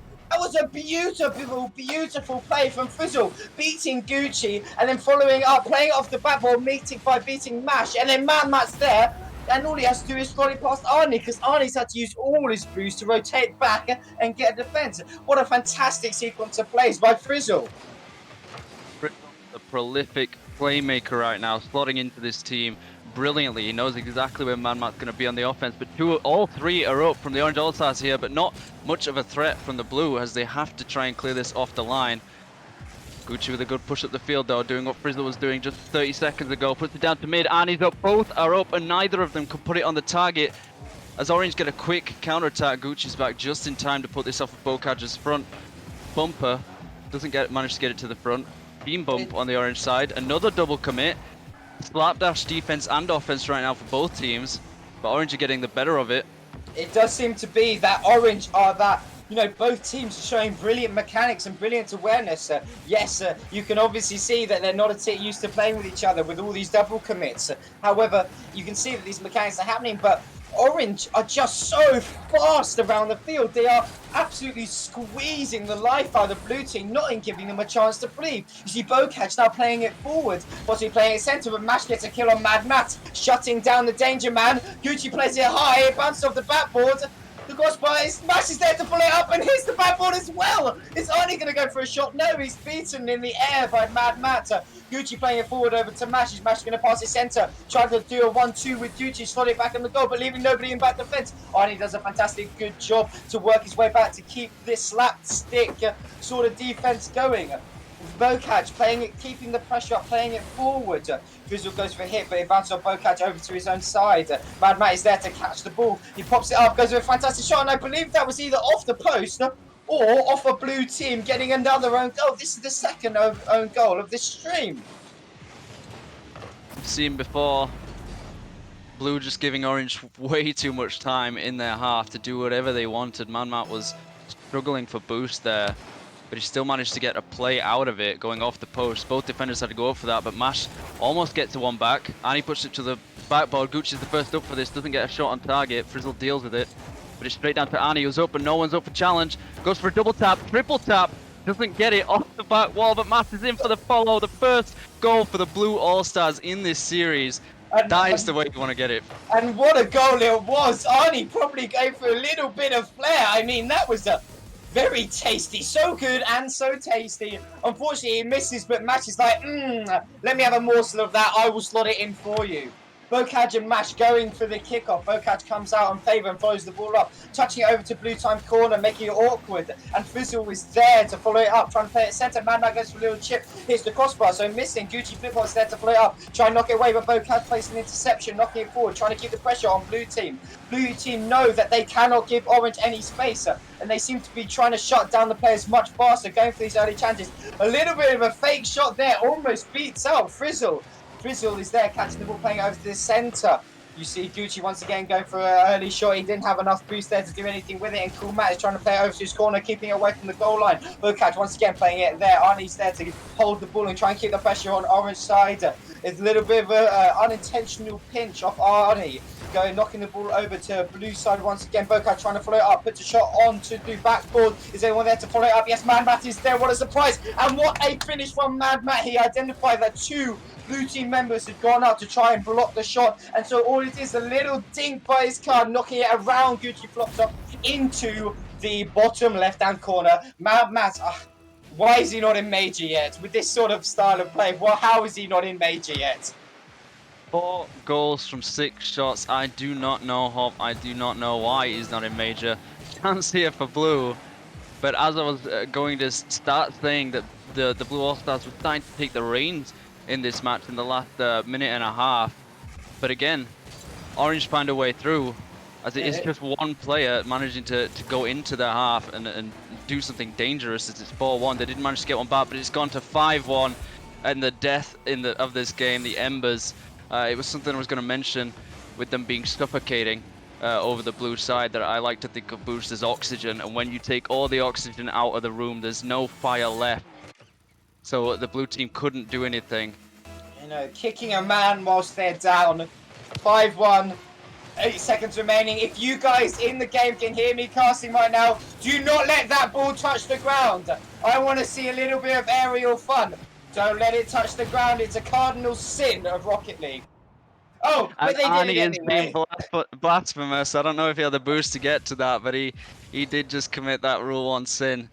Not allowed to let it touch the ground, knowing he's lost the match. But Matt, 4 goals from 6 shots. Is that legal? I need to look up these laws, because honestly, he's doing something that is completely criminal to blue sides. Breaking some sort of bylaw, I believe. Yeah, it's a great shooting percentage. 734 points. You said before that it didn't seem like Matt was really putting the team on his back. He did need a bit of help, and he did get 3 assists from his teammates. But again, it's just the adaptability. They scored 1 more than they did in the last game. They let 1 in, but I don't think they'll be too sad about that result, as they are now 2-0 up in the series. In this best of 5, all they got to do is win 1 more. I couldn't agree more. But what I think is most impressive by Matt is that actually his awareness and his ability to be in the right place is really, really key to why he's actually putting out these performances. He identifies that Frizzle as being a fantastic anchor and setting up these goals, and he's putting himself in scenarios to finish them, and that is so crucial. And that's what you want out of a team member as a team member in Rocket League. You want to be able to trust that your teammates are going to be in the right place at the right time. Absolutely. Positioning is a striker's best friend, more so than how much boost you have or where your other teammates are. If you're not in the right place, you're not going to get the right angle, you're not going to get the right shot to get the goal. But a goal, almost a goal. I was speaking a little too prematurely there. The Blue All-Stars off the kickoff almost get one. Felt like the Orange were kind of playing with their food for a moment there. But they do have the pressure. Exactly, they do have the pressure. I mean, we saw this from the previous game. Blue team seemed to come out swinging, trying to keep as much pressure as possible, but then a lapse of concentration gives Orange a little bit too much space like they have now, and look how much pressure that Orange is putting them under. Great save from Gucci, first spots from Frizzle, getting a fantastic shot on goal. We see the ball still floating in blue side. We see Gucci trying to catch the ball, trying to clear the line. Bocage just goes up for a block, however, misses. Frizzle's there to catch it, keep the pressure down. Bocage knocks the ball down for Frizzle to take a shot on goal. It's a fantastic save from, I think that was Masher. Mash is there in the blue side, wanting to challenge Mad Matt, but Mad Matt takes it around him, go for a little shot on goal, but Gucci reads that shot brilliantly. Fantastic save. Bit of a 50-50 between Bocage and Ani. It's knocked up high into the air. It's just, you know, Blue seem to be a little bit more stable in this game. The goal hasn't scored yet. I mean, it's still 3 minutes, 50 seconds left on the clock, I know.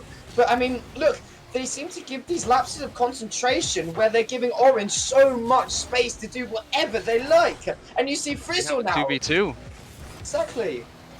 Frizzle now alone in the blue side, pops it over one and opens the net up for Bocage to slot it straight in. He's giving these guys too much space. It cannot happen. This entire sequence, the last 30 seconds, I believe, Mad Matt and I think it was Arnie were in a Rule 2 or a Rule 1, depending on who you ask, in the Orange corner. So it was a 2v2 for a while there, but still, the Orange All-Stars managed to find a way through, as they've been doing so far in the 3v3, as they still have the pressure here. And I've done it before. I analogize, that's not a word. I analyze this game the same as sometimes I do with boxing. I put it across to that. When you start throwing those wild hooks, you open up your defense, your midsection, and it's what the Orange All-Stars have been doing so far. As Mad Matt leaves the game, It's now a 3v2 for the Frizzle's blue. just saying no Right problem. now, I'm not sure Man. if this was intentional, if they're just, again, playing with their prey, just seeing how they can deal with it. But Manmat is back, just a temporary lap in play.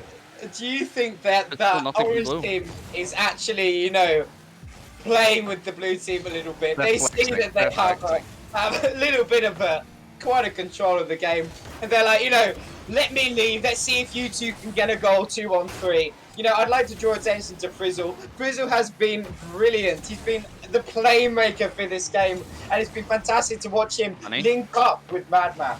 Arnie going for a shot there, missing the goal. But Mash trying to keep the pressure up, playing off the backboard. Madman goes up early, misses the ball. Two players challenging the ball early, but Bocage wins him out, playing over to the blue side. Arnie goes up, trying to block him off the backboard, but Bocage meets him out. I think that was Frizzle going flying in for the shot, trying to slot it over. Madman pops it over two players. Nobody's there to throw up with the shot. Mash catches it over onto his backboard. Frizzle goes up, but both players missed the ball, which is unlikely to see at this sort of level.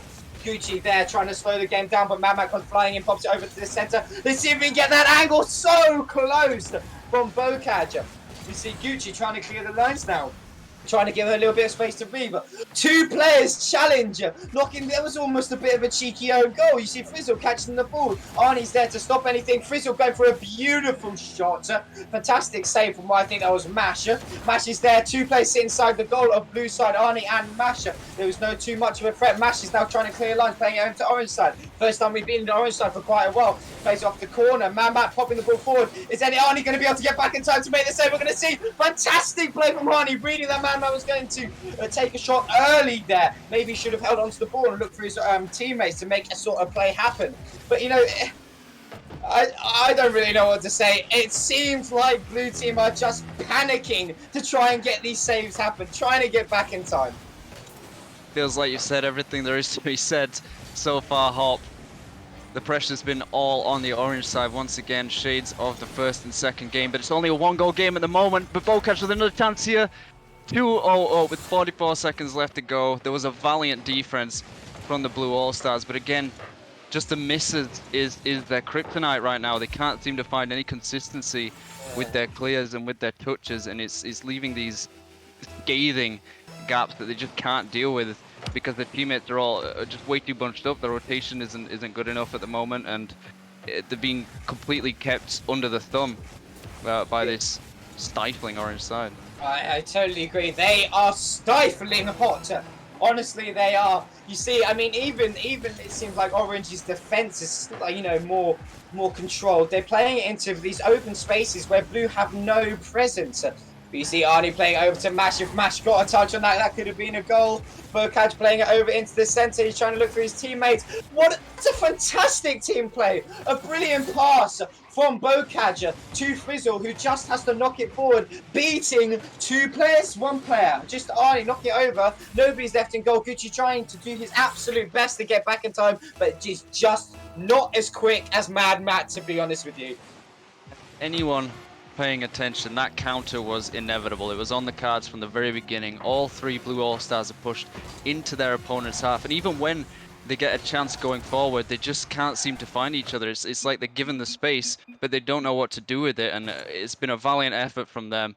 But they have gone down in this last game of the series. That's a 3-0 sweep for the Orange All-Stars.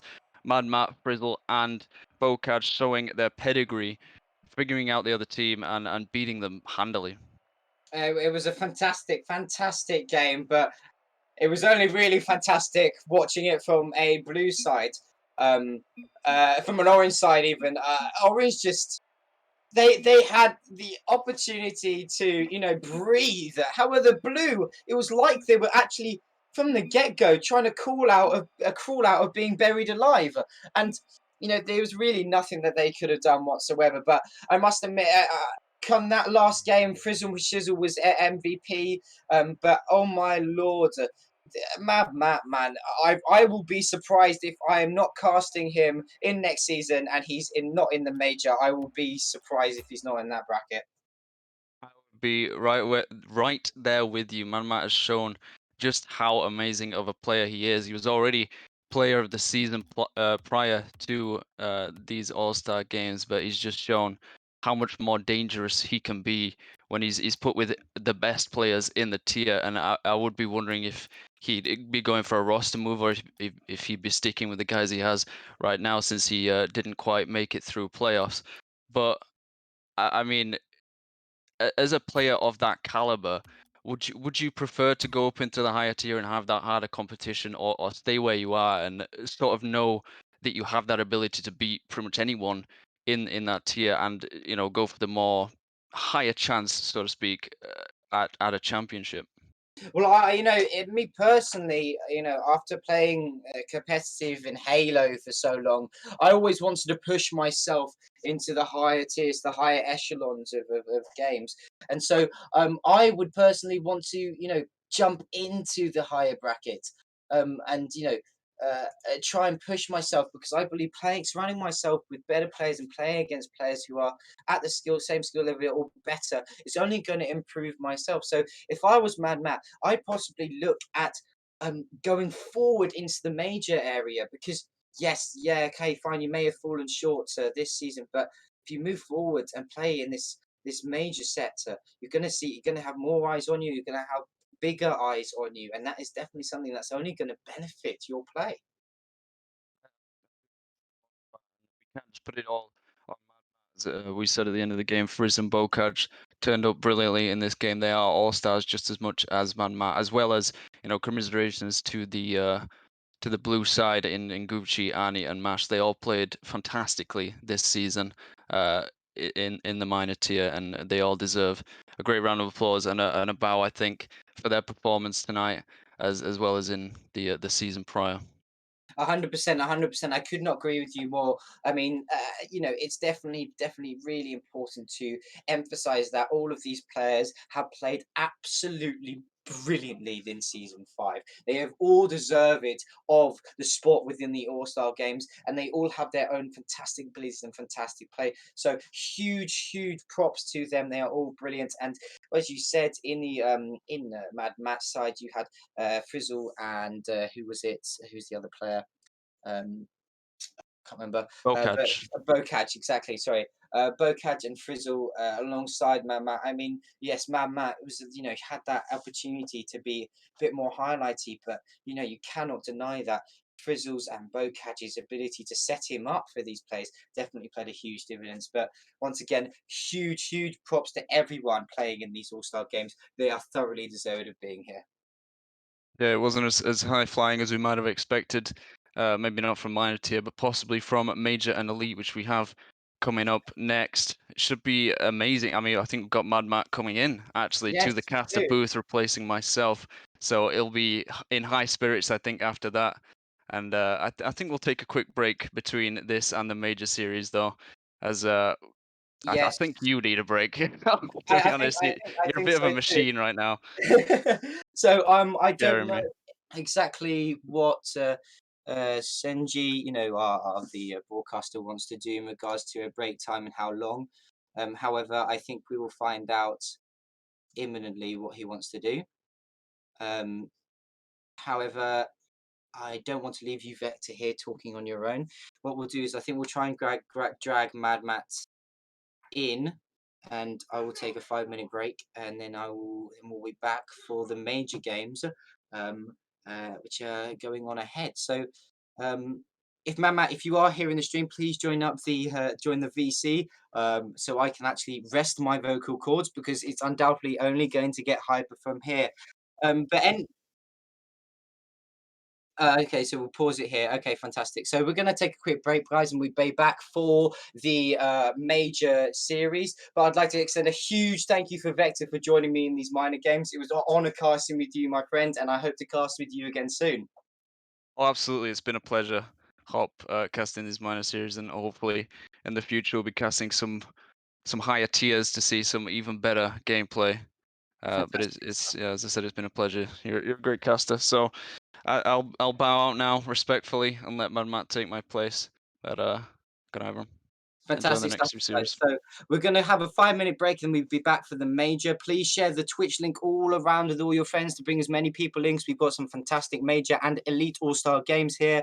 Go follow us on social media at Twitter, RSC_EU, and visit our website at rocketsoccerconfederation.com. All right, we'll see you in 5 minutes, guys.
back, guys. I am now stood up, properly gassed for the next game. You know, the calm jam or the cat jam you're saying in the chat, we are no longer calm. We are bringing the high. I am joined by Mr. MVP from the previous series, Mr. Mad Matt himself, casting these next two games. Welcome, Mad Matt. How are you feeling after that previous series? Feels really good. We came out of a really bad spell of ranked games, and we just kind of went in having fun, I suppose, and we did really well against the other team. I spoke to Arnie afterwards. He was disappointed with how it went, to say the very least, but it was a fun match. Just wish it would last a bit longer. Yeah, definitely. It would have been great to see a game 5 with you guys, but it was all good fun as it is, and it definitely showed you guys and why you guys are in these all-star games. It was a brilliant game, and it was definitely honor to cast this series. But we're moving forward onto the major games, so let me pull up my stats here. So the major players we have are Anima, Archeon, Drum Hunter, Felix, Paleo Dodger and Shiraz. So a fantastic group of players we have here. Anything you want to say about these guys? Well, I mean, I've been following Megamine Call, and there's a lot of players in from them. Obviously, Archeon and Anima are in here. They made it to the finals. Anima his internet dropped in the middle of the finals. They had to play their sub in cold, and they lost that final to the Otakus team that Strafe was on.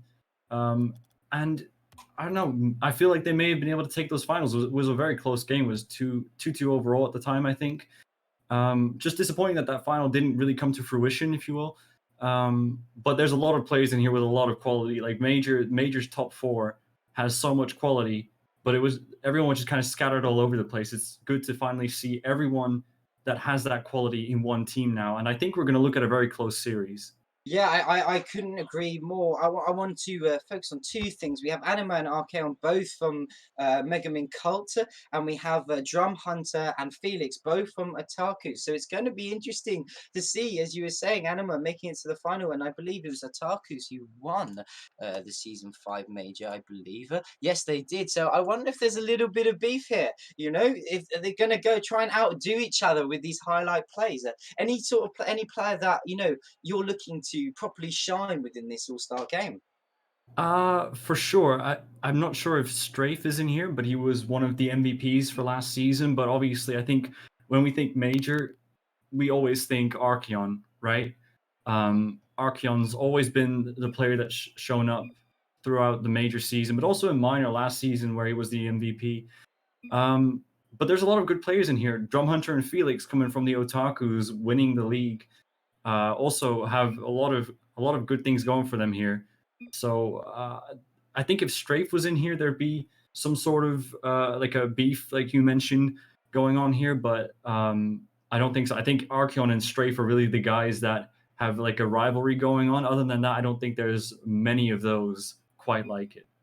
Yeah. By the sounds of it, that's definitely the beef that is that we've avoided with these all-star games. But as you're talking, Archeon, he scored the most goals in the major Season 5 playoffs. I mean, he scored 59 goals. He had 18 MVP titles. I mean, he's 59 goals across 50 games. He scored virtually every single game. It's very, very impressive to see him play. But I'd also like to highlight Shiraz. You know, a little bit of an undercover player, a little bit of an undercover sort of style, but he scored 49 goals in 51 games he played. So he is definitely someone also to look out for. Absolutely. And we have an interesting lineup here, I think. Shire's Archeon and Felix. Archeon and Felix both having played the final. Anima as well, he'll be looking to make up for his internet disconnecting there. And Drum Hunter also had a really solid season. So I think this is going to be a very close matchup between these two. I agree. So kicking off here, Bylov Dodge putting a little bit of pressure onto blue side, but Archeon able to clear it. Jump Hunter's work back. He's playing a little bit slow, seeing what Archeon does. Jump Hunter goes up early. Felix beating him to the ball and knocking it straight into the goal. First goal straight up from Felix. He's read the play like a book. Jump Hunter trying to clear it. Played a little bit too high for himself, and Felix pre-jumped, getting a goal straight off the bat. So 20 seconds into the game, it looks like we're going to have quite a high-paced, high-intensity game ahead of us. Yeah, and Drum Hunter going for a bit of a risky player in the midfield. I mean, I think in Major it's not completely unheard of for that to happen, but the pace of that challenge immediately there, that really costs them. And I think that's going to be what we're going to see throughout this game, just very quick challenges and quick back and forth plays between these two teams. Yeah, definitely.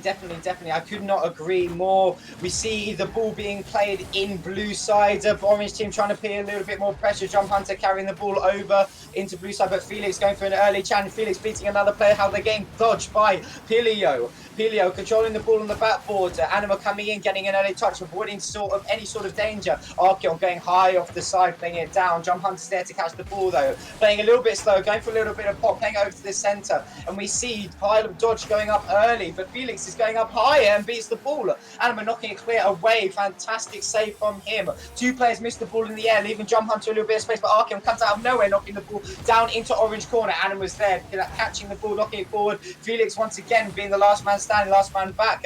Anima playing it brilliantly slowly, keeping possession, however he gets bumped, leaving the ball to Shire. Shire goes forward, bumping Dodge on the way. The ball goes back into the blue side. Felix trying to clear it. Jump Hunter going up, bounces off the ceiling. You see popping onto Shire's POV. Shire's playing it high and over into the blue corner. Felix is there knocking it forward, playing it into the center, trying to beat two players. He beats one, but pile of dodges, works himself back. Archeon has not got enough boost to jump any higher. Jump Hunter coming in early, knocking it over to the blue side. Anima keeping the pressure onto blues. Felix holding the ball, grabbing the back boost. Anima playing off the backboard. Is Pile of Dodge able to slot it in? No, he isn't. Maybe he ran out of boost, then we don't know. Felix playing it over into the center, getting a beautiful touch over into orange corner. It's a really high, fast-paced game, as you see, as each of these levels, minor, challenger, minor, and now into major. You see these players moving much faster around the ball, making these decisions much faster, and I think that's possibly one pivotal aspect that separates these all of these sections and all these levels of play. Don't you agree? Yeah, for sure. I think in minor and major, I think the difference, like you said, is pace between the teams. In minor, you usually see that we attempt to reach a certain pace as Dodge puts in the 1-1 here. Yeah, I think the difference is just consistency between the two tiers. And because of that consistency, you can afford to go for balls quicker as the reads are going to be more accurate. And that's why we see these midfield challenges being a success and why just goals come out of nowhere from them. Whereas in minor, you would probably see a miss or two coming out from those kinds of challenges. Exactly. There was a fantastic goal from Dodge. I mean, he won that 50-50 after a brilliant touch from himself in the corner of blue side. Going for a little bit. Fantastic mechanical skill from Anima, popping up and then following up with another touch. Brilliant passing play from Jump Hunter over to Anima, and three players challenge from blue side, and all of them misread the ball. I mean, those sort of mistakes come from not playing with your teammates for such a long time. I mean, that's just a positioning error from the entire team there. There's a person in net that needs to move out straight away, the first man. The second man needs to be either in net or coming into net, and the last man either coming back post. None of that was the case. Everyone was on net, and everyone went for the same challenge, and the ball went past all three of them. It was a triple commit that you don't see often in major. Exactly, but I do think that's probably down to the fact that they're not used to playing with each other. This game is already closer than the past two series. Every single player putting in an absolute shift for their team. We see the ball over in blue side. Orange trying to keep a little bit of pressure. Archeon goes up early, blocking the shot from Anima, playing it over to blue corner. Pile of Dodge beats everyone else to the ball. Jump Hunter goes up for a shot, but it's blocked by Felix. The ball being played and cleared over into orange side. Archeon going for a save, however, the Dodge is there to block it. It's gone over to blue side. Now Shy is the last man back, playing it over into the center. Is the pass going to be completed? It's gone over to Archeon. Fantastic catch, beating out Jump Hunter. Is he able to follow the ball up the ball, playing it off the ceiling? Maybe a little bit of a freestyle play there, but he ran out of boost. Pile of Dodge is able to clear it over straight into Felix. Felix beating one player, Anima. There's a second player left, however, Anima gets back in time, getting the boost off his corner. We see Shai trying to challenge Anima to clear the ball over into, maintain the pressure. However, it's gone over to blue side. The pressure is now on them to defend.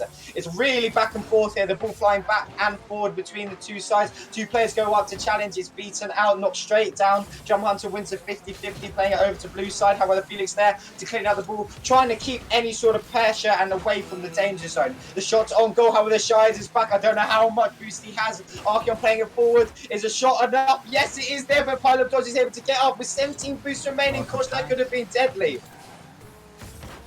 Yeah, no, I mean, for sure. I mean, it's a very back and forth between the two teams, but I would say the blue team have had some chances that they should have made better use of. I think Archeon, for example, he broke away as a shot comes on here from Shires, who finally puts one in for blue, making the draw happen, maybe going into overtime here, unless we get a goal in the final 7 seconds. But I think this goal could have came way earlier could have come way earlier for this team. Archeon at some point had a breakaway chance, had a really good chance at hooking the shot, but just put it near post. Kind of ruined the shot there. They just got to have a little bit more patience and then, wait for that perfect bounce to come and then just drill it home. Oh, I was so hoping that they would keep the ball up in the air there, playing a little bit of, volleyball with the ball. But they've decided to kill it and go into overtime. So we see Dodge here playing it up high into the centre, but Shy is there to catch it in blue side. Archeon there trying to clear the ball. We see Shy trying to put as much pressure as he can onto blue side, orange side. But Dodge is there to clear it. Archeon's the last person back for blue side, playing it forward. Shy of the bad boy, he's going to go for a little bit of a double touch, but he misses. Felix does a little bit of a flip, trying to get back and position himself with these rotations. Shy is maintaining the pressure onto orange side. Jump Hunter going up, beating Archeon to the ball, playing it forward. Pile of Dodge maintain the pressure on Felix as much as he possibly can. Felix going up early, beating, I think that was Dodge the ball. There's a shot on goal, but it misses. Pile of Dodge going back off his backboard, playing it under even. I believe that was Shires. Jump Hunter going up early, playing it off his backboard, trying to get any sort of block. He's doing good. You can see with the major players that their boost management and economy is far better. We haven't seen any sort of starvation from either team. However, it does seem like Orange is now being put under a hell of a lot of pressure. However, their clearances are making it really awkward for Blue to maintain put any sort of danger into the danger zone. Yeah, for sure. I mean, not many chances coming out.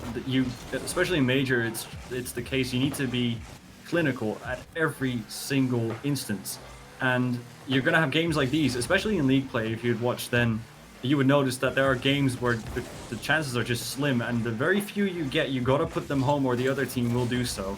And right now, we're in overtime, so it's a very tense contest between these two teams. And we're not really seeing any individual attempts coming out. It's very safe, very passive, I would say, almost. So I was talking with Vector about the minor games where Felix has been left with an open net. We were talking, this spurts into perfectly was what I was saying. I was talking with Vector that actually these games come down to clinical precision. When you only have few chances like this, you've got to execute. And if you're not precise enough, if you're not clinical enough, with everything from rotations to trust on the ball to boost management to mechanics, you're going to lose out these goals. And Orange left their goal wide open, and Blue just capitalized, winning the first game.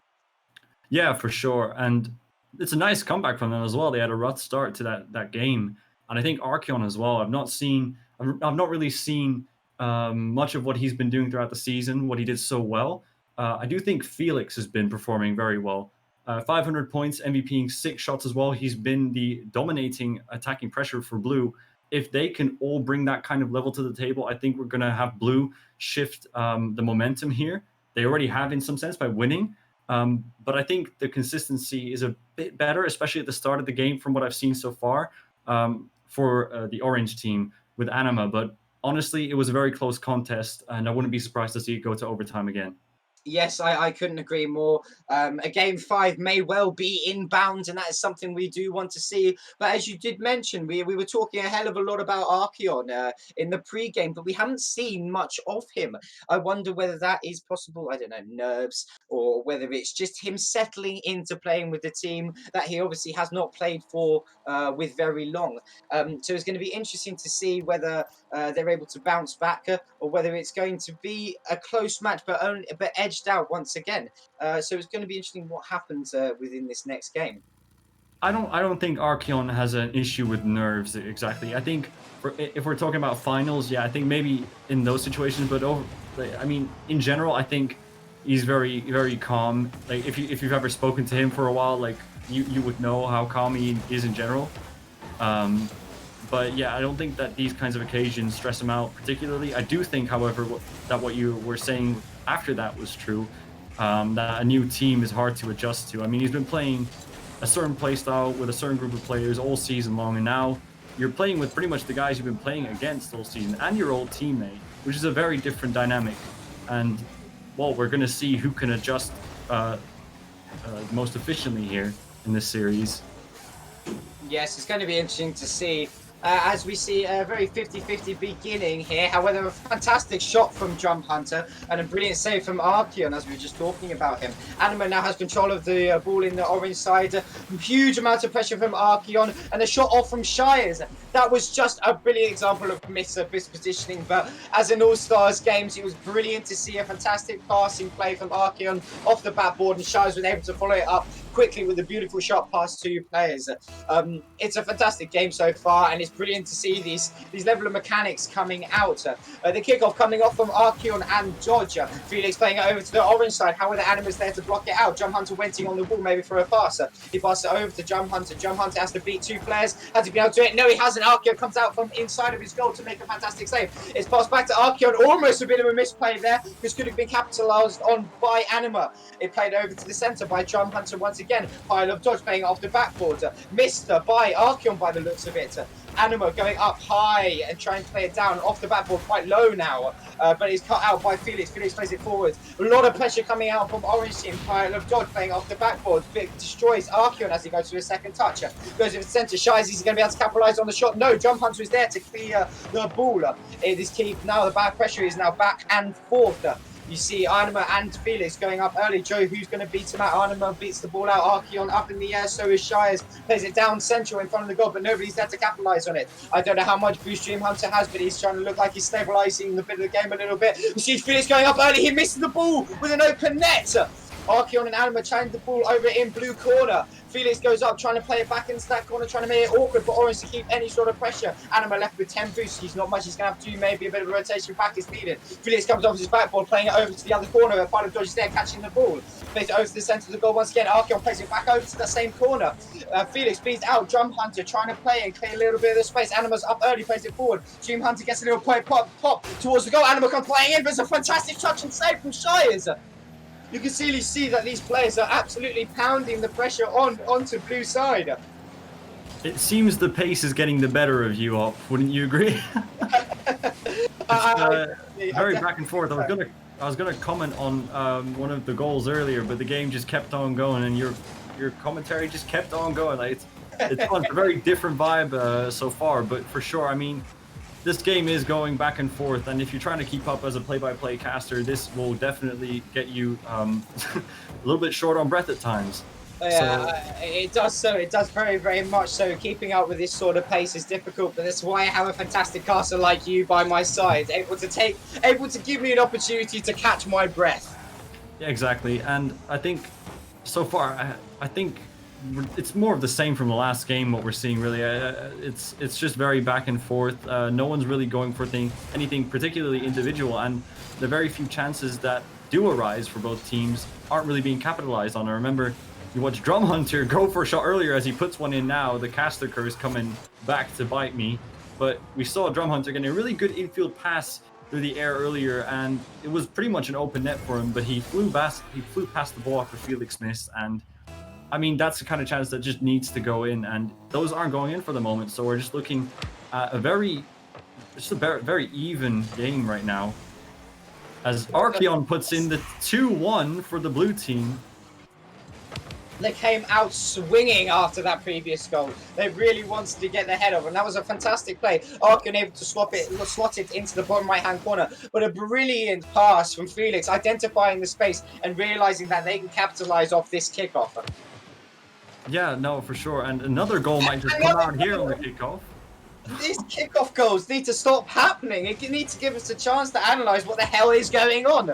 But I think these kickoff goals probably are coming off, as we've been talking a hell of a lot. The lack of experience you have with these players, you know, where are the call-outs? These call-outs aren't being defined enough. And that's where these kickoff goals come from, because at this major level, you rarely see it happen once, let alone back-to-back.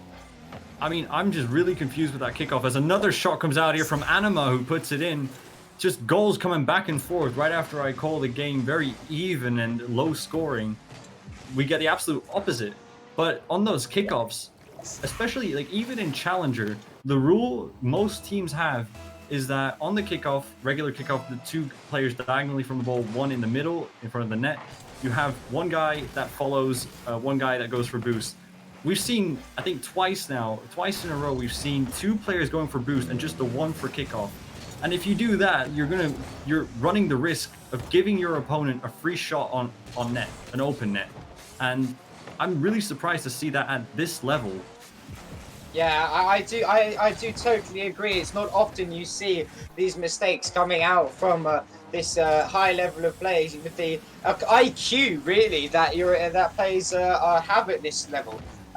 We see Anima playing it forward over to blue side. Pile of Dodge following up after Dodge's block. Dodge now working his way back. Shies is there trying to pick the pressure on, playing off the backboards. Pile of Dodge getting a kill on Felix. Jump Hunter comes out the back of the net playing it forward, but Felix is there to catch it off respawn. We see Pile of Dodge once again keeping up the pressure. Shies is the last person back, but gets a fantastic clear kill in the attack. Anima gets a kill on Felix as he does so. Jump Hunter catches the ball. Can Blue do anything with the last 10 seconds? Shy pops it up, trying to keep the space up. Two players attack for it. Is it going to be a double touch? No, it's so unfortunate, and the game is over. Orange take this game. This is fantastic to cast, but oh my lord, let me have a moment of breath. Yeah, I have to say that when I saw that ball head over to Shires, I thought it was an almost certain goal there because it looked as if he only had to tap it, but I don't know if my perspective was misleading or if he just completely misjumped for it. I thought it was going to go in, and then on the rebound, the double commit. I mean, it doesn't really matter. Last few seconds, you're gonna go for the shot. But who knows? Maybe if one just stayed back, if they calmed it, maybe there would have been a chance for a rebound. But regardless, another very close game. It could go either way at this point. But finally, we're looking at I think a series that is not going to be over soon. I mean, it's going to be 4 games minimum at this point. Instead of the 3 we just had, which is very nice. And it's also nice to see that Archeon is picking up the pace right now. Now it's Felix at the bottom of the leaderboard for blue. So it looks as though Archeon's finally warm as well. And I think over at Orange, I think everyone's just kind of equal in terms of contribution, which I think benefits them towards as opposed to blue. I could not agree more. We see Mr. MVP Dodge after that previous game, but every single player of Orange team got a goal. It is now 1-1 in the series. Fantastic. We get to go to game 4. But yeah, it's nice to see Archeon picking up the pace a little bit. Maybe he's settling into playing with these teammates now. So it's going to be interesting to see what happens in this following game. So Definitely. starts. Kickoff starts. Let me go over to here. Okay, kickoff starts. Anima controlling the ball. Shies is last person back and clears the ball away from Anima's shot. Jump Hunter catch the ball in the center. But Archeon there, clearing the ball nicely off the backboard. But it gets cleared out of the way. But we have Dodge there, able to keep the pressure up. Archeon catching the ball in the center. Anima and Pile of Dodge going up for the challenge, leaving the goal wide open. Almost a shot by Felix, but it is cleared. We see Shies playing over to the center, but Pile of Dodge clearing the ball over to blue side. Archeon's last person back, so he's able to get a touch on it. It is followed up by Dodge himself, but Drum Hunt is right there, clearing the ball off his lines. Archeon then makes a fantastic challenge, keeping the pressure over into Orange side. However, Anima is able to catch the ball playing it forward, but Felix cuts out the pass. Drum Hunter once again keeping the pressure onto blue. Archeon's back, he jumps early onto the backboard, but misses the ball. Pile of Dodge plays it over to the centre with Anima. Fantastic slave from Felix. Drum Hunter plays it over the centre onto the backboard. Felix is on the backboard waiting for it, but misses the ball. Archeon's there, clears the ball forward over into Orange's side. Nobody's there to catch the ball. Anima's person goes up onto the backboard, but Drum Hunter's able to clear it. Felix is able to keep the pressure on. Pile of Dodge goes jumps early, clearing the ball forward into some space. Anima's trying to keep some pressure onto Archeon. Archeon carries the ball, hits it off the side, gets Drum Hunter as he does so. We see it going high. Anima's high enough to put the ball in an awkward position for blue to maintain their attack. Felix keeping the pressure on, leaving Dodge low at the back, clears the ball. Jump Hunter getting a little bit of a touch. Can Shies make a jump? Yes, he can. He makes a fantastic save. Felix makes a little bit of a misplay. Is there a touch there? No, nobody's there to touch it. It's the goal. Blue have gotten away with that goal. Oh, they got lucky there, didn't they? Yeah, they did, and I don't know what Felix was thinking there as he just almost puts it in front of his own net just to be scored for Orange, but they got away with it, and they almost had a counterattack that could have been lethal as well. That's the thing you see a lot of Major as well, right? Huge chance on one end. If you just boom it out, 3 players could be pushed up too far and it could just drop in on the other end. As a triple commit happens here from the Orange team. Maybe that's a chance for blue. A dunk here from Felix. Is there a follow-up? No. Drum Hunter will move it out. But for sure, I think right now we're seeing more interesting situations in front of the net, but still no high-scoring contest. Yeah, actually, the last time we said that, a bit of Curse of the Caster happened, so maybe we should say, oh, it's really, really low scoring. I want to see some goals, please. But it's very back and forth. A lot of play around midfield. It's just trying to who's going to find their footing first, but a little bit of a mismanagement of Boost leaves the goal wide open for Shy. However, two players get back. Dodge gets a block on the ball. Arkel playing it forward. Dodge once again being the last person back, trying to get it clear. Felix goes in for the challenge, misses the ball. Anima's there, clearing it over to the centre. Shire keeps the ball over into the centre. Jump Hunter goes up early for the ball. Has he got enough boost to get a second touch? Yes, he is, but Felix is up to get the blocker. The ball playing forward by Shires. Can he beat one player? He decides to fake it, goes under one. How that Anima's there to catch it. Clearing the lines for Orange team, but Felix going up early, but Jump Hunter beats him to the ball. Shires playing the ball up with the to count the 50-50. Oh! And it slot straight in. What happened there? I missed that. I think Archeon, he was the last man back, put in an awkward situation. I don't think he had a lot of boost, so he went up for it here, but Drum Hunter just completely missed the ball, and then the misread from Archeon. Just an awkward situation, not that you can say too much about it, to be honest. Just very unfortunate for Archeon. Was that either a mistake from Jump Hunter missing the ball, or was it 1,000 IQ faking the touch against Archeon? I wonder if we'll find out.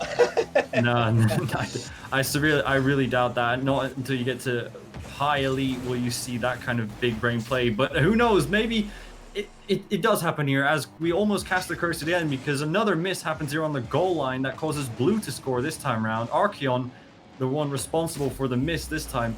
Hey, maybe they are doing it on purpose. Who knows? Yeah, you never know. This is some high level IQ stuff, and it is. I'm impressed, I must say.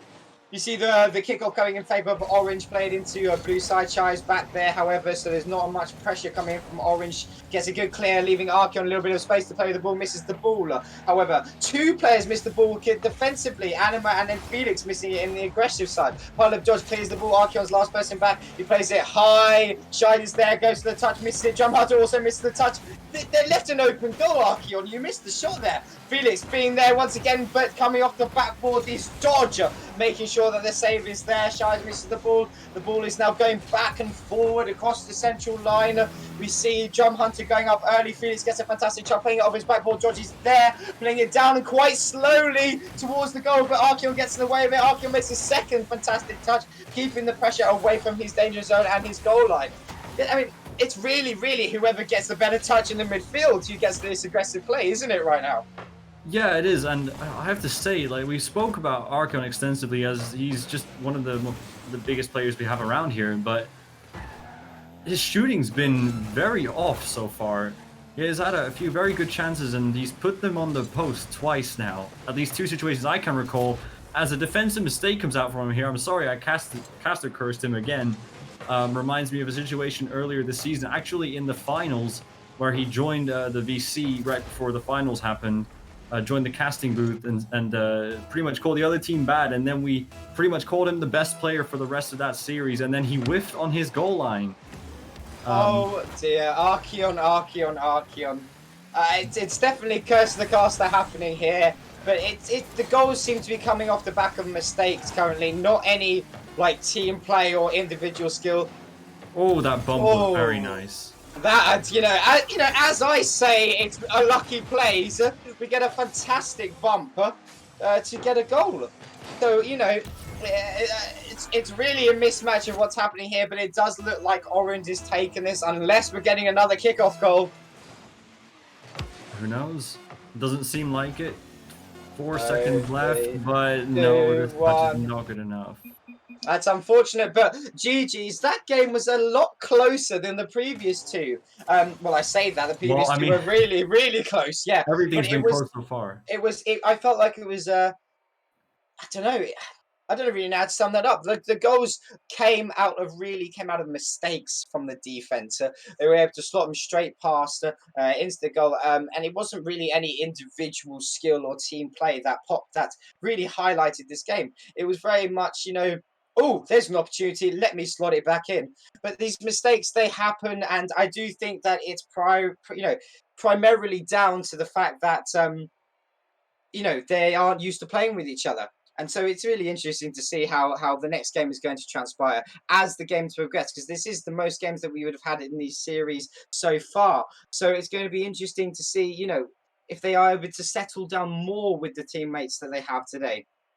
Yeah, I mean, I think this, you call this another close game. I would say that this has been the most dominant game for either teams. I think Orange had the better of that game overall. Like, you look at the points, you look at just the game in general, they had way more pressure throughout the entire game.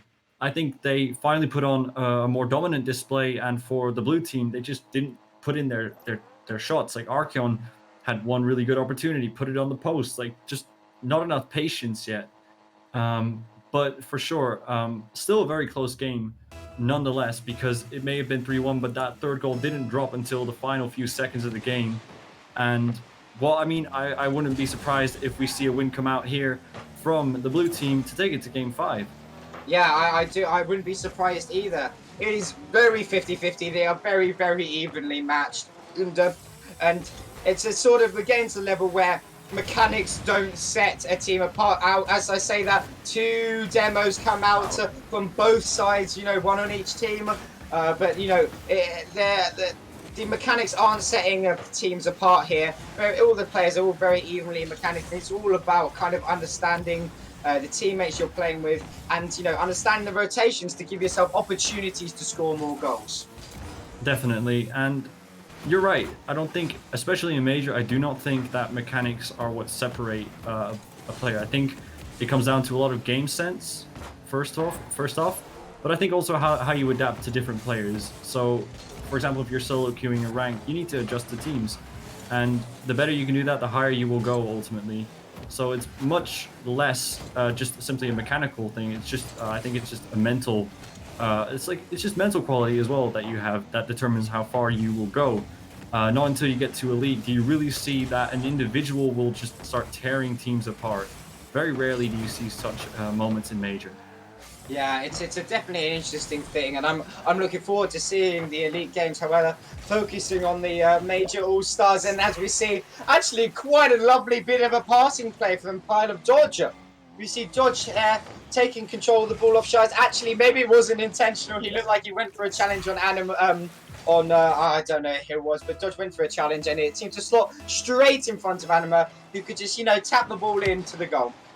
It was a bit of a fortunate 50, but that doesn't really matter, because when you're upfield, you go for those 50s on the off chance that you get one of those passes to work. So it's both intentional and unintentional, but regardless, just a very good 50 there from Pile of Dodge. Very good 50 indeed. As we see Shies putting pressure onto Orange side, Anima goes to a 50-50. Works out quite well for blue team, and Felix gets a fantastic touch, but Anima's able to recuperate and get a fantastic block in the goal. Pile of Dodge playing it high over to left-hand side of midfield. He's able to almost get a second touch, but Felix blocks it down, but Anima gets a shot on and almost knocked into the goal by Pile of Dodge. Fantastic destruction from Shies, and then Anima on Archeon. We see it probably going into some demo fest happening here. We see Pile of Dodge taking a little bit of an advantage. The ball goes into the centre, playing it forward, but Archeon's there to play it out. Felix gets a second touch off the ceiling. Is anyone there to follow it up? Archeon almost went with Base Hunter. Gets out, Jump Hunter gets on his way and gets in his block. Oh, that might just drop in. That may go in. Oh. I don't know what to say about that one. Drama Hunter with a good clear there. Felix pushing up too far as second man, and Archeon making a very wide rotation back, but he's ultimately doing what he's supposed to. I'm just wondering where the third man was in that whole situation. Where was, if I'm not mistaken, where was Shires there? I could not find him on the pitch. Me neither. Yeah, I mean, I was just casting, you know, shoutcasting as I do play by play, and then that happened. I was not expecting that whatsoever. But now we see Shires catch the ball over in the centre. It's a great challenge from Drum Hunter playing it high over to the centre as well. But Felix is there to push it forward, putting a bit of pressure onto Orange's corner. Archeon comes in, clears the ball into the centre, and it goes up, and it's a fantastic, what a finish from Archeon, beating Anima in the centre and knocking it over him. Yeah, no, I mean, and this is kind of what we know Archeon for, I suppose, and just in situations where you think, I don't think I should go for that. Archeon might just go up for that, and purely because he's a bit faster with his decision making, will he beat his opponent to the ball and score as a result of that, And that's what we've been missing all game, but it doesn't matter as Pile of Dodge immediately erases the work that Archeon provided. And we look towards an orange landslide, perhaps, but Yeah. never say never. There's 2 minutes left. Exactly. 2 minutes left. It is still really anybody's game, especially with these all-star matches. All of these players are used to these high-pressure scenarios, even though it's only for bragging rights, but possibly the most important thing in playoffs is the bragging rights of all-star games. So we'll see if Blue's able to come back in this game whilst being 3-1 down. Yeah, no, bragging rights for sure. That's all this really is. Because I joined the VC with the guys earlier in the All-Stars minor match. And from what I figured from my teammate who played on the other team, 4-1 from Drum Hunter as well. I think Orange are going to take this. Orange, finding their footing, finding the gaps and kinks in the Blues armor, and absolutely exploiting them right now.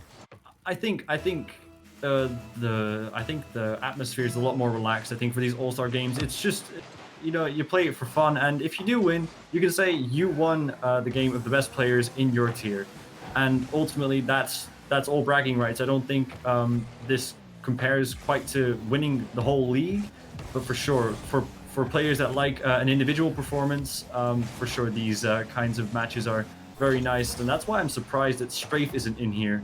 For a little bit of trash talking that we saw in the finals earlier. Shire's put in the 2-4. It still could go to a game 5. My game 5 dreams are still alive. But you're very, very much right. These All-Star games are, there for bragging rights.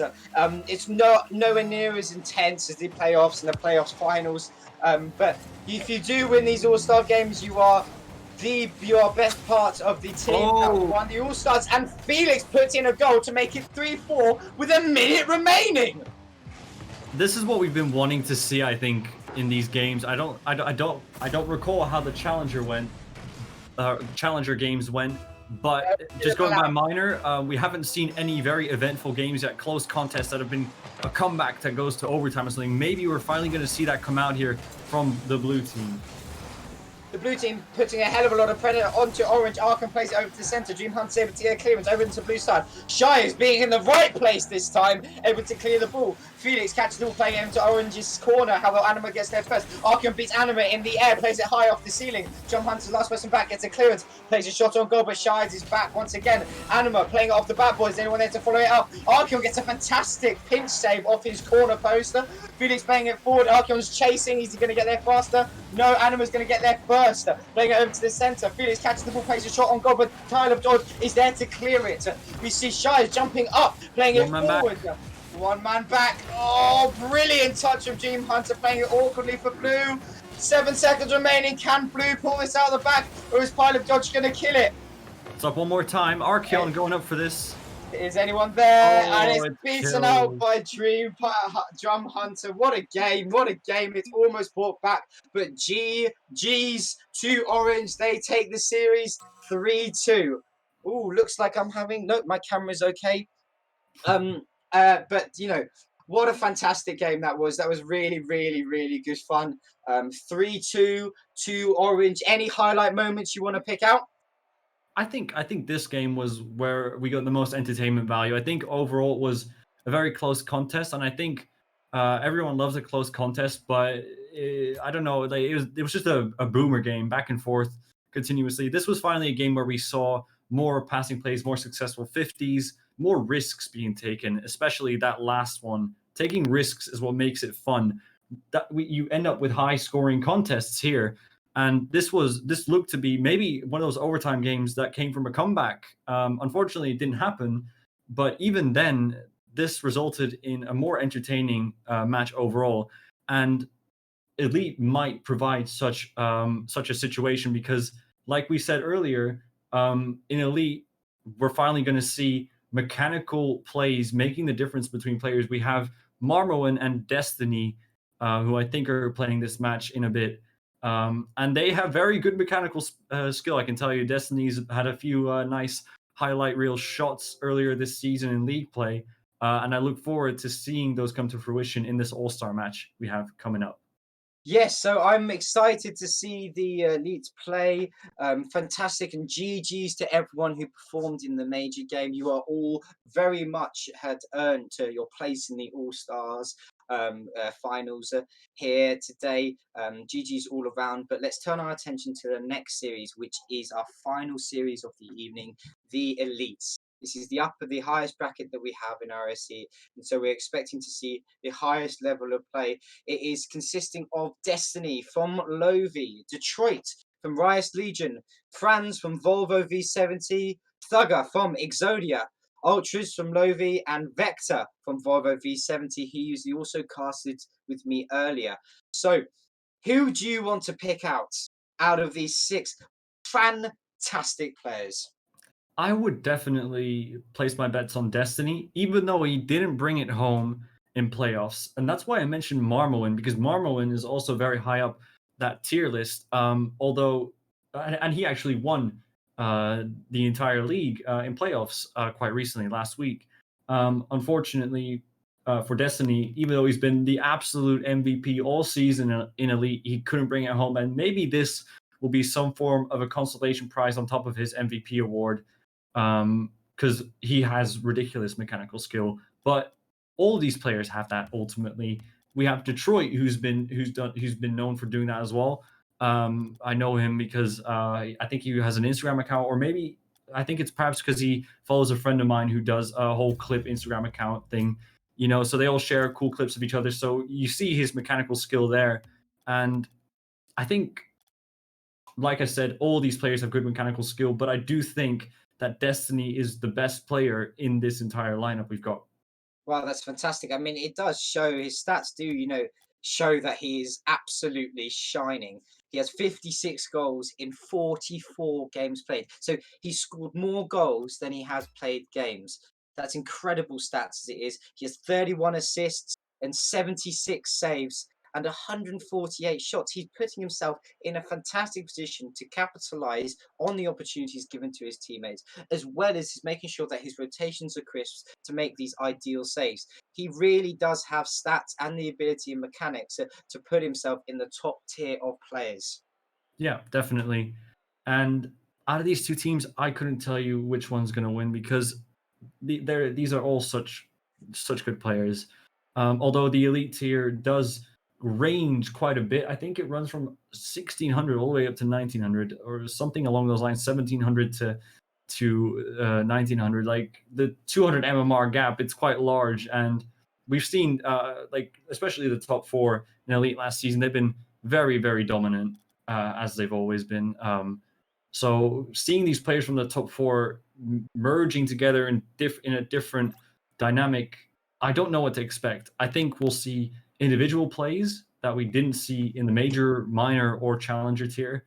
But at the same time, these elite games can be just like a major or minor game, where it's just booming back and forth and just waiting for each other to make the first mistake. I hope it's the first thing where we see individual plays and a lot of risks being taken. Yeah, I'm excited to see what sort of mechanics we have been brought into this game. It's going to be really, really exciting. I don't know if Mad Matt's camera has frozen. It possibly looks like it has on No the idea. screen. But we are about to see. We're about to see. Am I back? Yeah, I think I am. you are back. Yes, fantastic. Hey, we carried a Strange. mystery there for a second. But yes, I totally agree. This game is we're going to be able to see some top level mechanics. I know we focused on Destiny a lot, but I also want to focus on some other players. I mean, let's look at Ultras from Lovi. He has some fantastic stat line across here. I mean, he has made, 98 saves. 98 saves in 47 matches. That's a fantastic stat line. I mean, it's crucial, obviously, to have these highest goal scoring players and everything like that. But to have an anchor at the back, such as Ultras, you can rely on to make these clutch saves, is so comforting and allows you to trust and back yourself, knowing that he's going to be behind you. So it gives you the opportunity to go through these crazy highlight reel plays. So I'm really interested to see whether we're going to be able to whether the player's going to be able to capitalize on these highlight reel mechanics. I would say I would agree, definitely. We talk about Destiny a lot. I mentioned Detroit as well, But Ultra Z on IOV, they've also been very enjoyable to watch. I've casted a few Elite games earlier this season, and yeah, IOV was a very enjoyable team to watch, very dominant a lot of the time as well. Unfortunately, didn't take it all in playoffs, couldn't quite make it, but definitely a lot of individual quality on these teams. And I kind of just want to say, let's get straight into it. Unfortunately, we had a player that just joined the lobby before we could even get to it, but definitely, like I think we should just get straight into this because this is going to be the highest level of gameplay we have in store here at RSC EU, and I just want to see those individual plays come to fruition here. So, I mean, whilst we wait, I'm just going to do, all the peripherals. Do go follow myself, Matt, on Twitter. Obviously, you can see our tags just below our names. And go follow RSC on Twitter as well. That's RSC_EU. And go visit our website at rocketsoccerconfederation.com. That's rocketsoccerconfederation.com. And please share this stream with everybody you know. Let's get people in to watch the highest level of Rocket League. This is a high level of Rocket League in EU. I mean, I know we've mentioned Destiny loads of times, but you see him matching 1v1 players with players like Scrub Killer, who are at the top of Rocket League Pro. So this is a really high level of play. So go and share it around. Make sure people know that this is going to be a fantastic all-star match. Yeah, and we forgot to mention as well that I'm getting it. I don't know what Senji was asking me there in chat. I'm sorry, Senji, I didn't see that. You're gonna have to send me that in Discord. But I was gonna mention in earlier.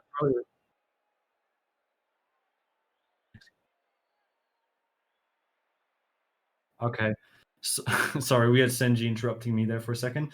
What I was gonna say, a few players we've mentioned already.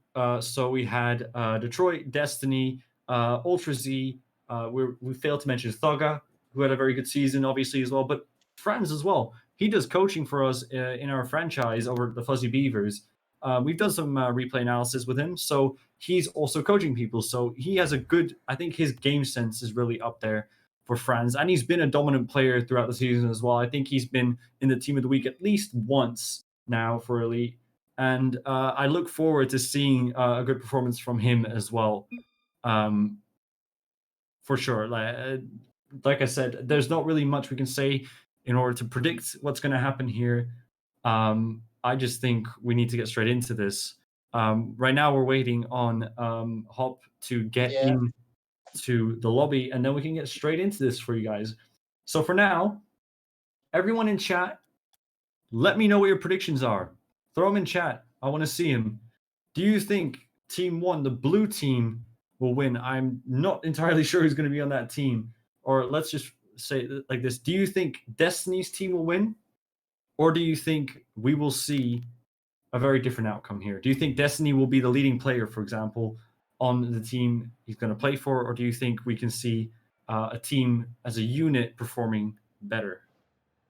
Sorry about that, guys. I was having some tech issues on my side, but I'm able to get in now. And so the game is starting on its way. So, Destiny, Franz, and Ultras versus Detroit, Thugger, and Vector. The Elite All-Star game is about to kick off, and I am so excited to see what these players can do. Exactly. And Detroit still just popping into the Twitch chat there to confront Archeon on the prediction against him. He has the time to do that right before he plays the All-Stars match. Love the confidence. We immediately see these players wanting to spend as much time in the air as possible. It's great fun to see this. We see Destiny on the ground now, the man we have talked about so much, wanting the ball, but Thug is able to clear it over to his own corner, challenged by Franz, who pops it over into the centre. Ultra's getting a little bit of a knock onto the backboard, but nobody's there to capitalise on it. He's waiting for the ball from Vector, intercepts it. Thug going onto the side, wanting to play a little bit of aerial. Is he going for the double touch? No, he misses. He plays it in front of Detroit. Is he going to be able to slot it away? But no, Ultra's the man who is a brick wall in front of the goal, makes the saves. I am not surprised there at all. Yeah, no, definitely. We're seeing the difference between this tier and major immediately. I think this might just be the biggest step up you can have in terms of level. I think some top minor teams could beat a top major team, but I don't think that's the case in Elite at all. I think Elite is just a whole different breed of players, and like you mentioned, straight away, all the players up in the air, but also hitting the ball successfully. just the consistency is crazy to see, but it just all looks so smooth as well. And a huge dunk here My from Destiny. Lord, Destiny! Oh, getting a fantastic lift up into the air, push the ball up in the air. He knows Vector's coming, so he's like, I'm a dunk you right now. Call me LeBron James. I should clarify that no top minor team will be a top major team. I don't think that's necessarily true, but at the same time, I think you got to consider that in terms of rank, there's a lot of players in minor that play in the top teams that just don't belong at the calculated MMR they have. Almost smurfing, if you will. So I wouldn't be surprised if there could be close contests between a good, well-performing minor team with such players against a top major team. But obviously, major teams way more consistent in general. But my point I'm trying to make is just the leap up from major to elite, I think, is immense. Yeah, it's definitely something which is so important to point out. And not only that, but these guys are the top of the elite play right now. So the jump up is going to be huge. I mean, see Destiny going for a little bit of an air dribble here, wanting to capitalise on a goal, but Fran, he misses the ball, misses the goal going off the backboard. Fran's plays it off the backboard, now it's cleared by Vector after Ultra's shot. Destiny once again playing it forward. Thugger is there though to clear the ball. Fran's plays it off the side, he's going to leap for the ball, however misses the ball. Vector goes there and clears it. Destiny's last person back. Is he going to go for anything a little bit fussy? He jumps off the wall. Gets a second touch down onto the ground. Anyone there to pull it up? No, Vector gets it clears on the ball. Fran's last person back, but gets it clearing.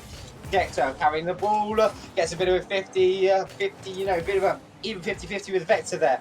Playing it over to Detroit, who gets a clear off to Thugger, but it being out by Frans, it's still in the centre. You know, both these players, both these teams even are just really just enjoying themselves. You can tell they're really having fun with the ball and having fun with the game. Yeah, and like I said, I don't think the atmosphere really creates any tension. I don't think anyone really believes that these games are absolutely crucial to the season. So everyone's having a good time going for all the plays they desire, if you will. And I think just the laid-back atmosphere makes for more entertaining series as well. We're seeing more individual plays like we saw from Destiny earlier. It does. I couldn't agree more. However, selfishly, as a caster and entertainer, I would love to see a little bit more of this crazy flaring play, and not just going for the win and that bragging rights. So it's going to be interesting to see whether they, you know, say screw it, I don't care if I'm not last back, I'm going to have a little bit of fun with this. Yeah, but I also think you can afford to make those kinds of plays because bit of an awkward situation there, but I think in Elite you can afford to make those plays because the recoveries are very quick, and if the rotation is right, there will be someone back almost, well, lightning quick. There will be someone back to make up for whatever touch you make or whatever mistake you might make.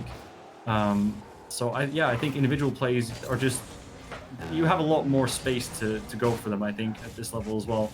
Exactly. It's just a testament to the level of play, really.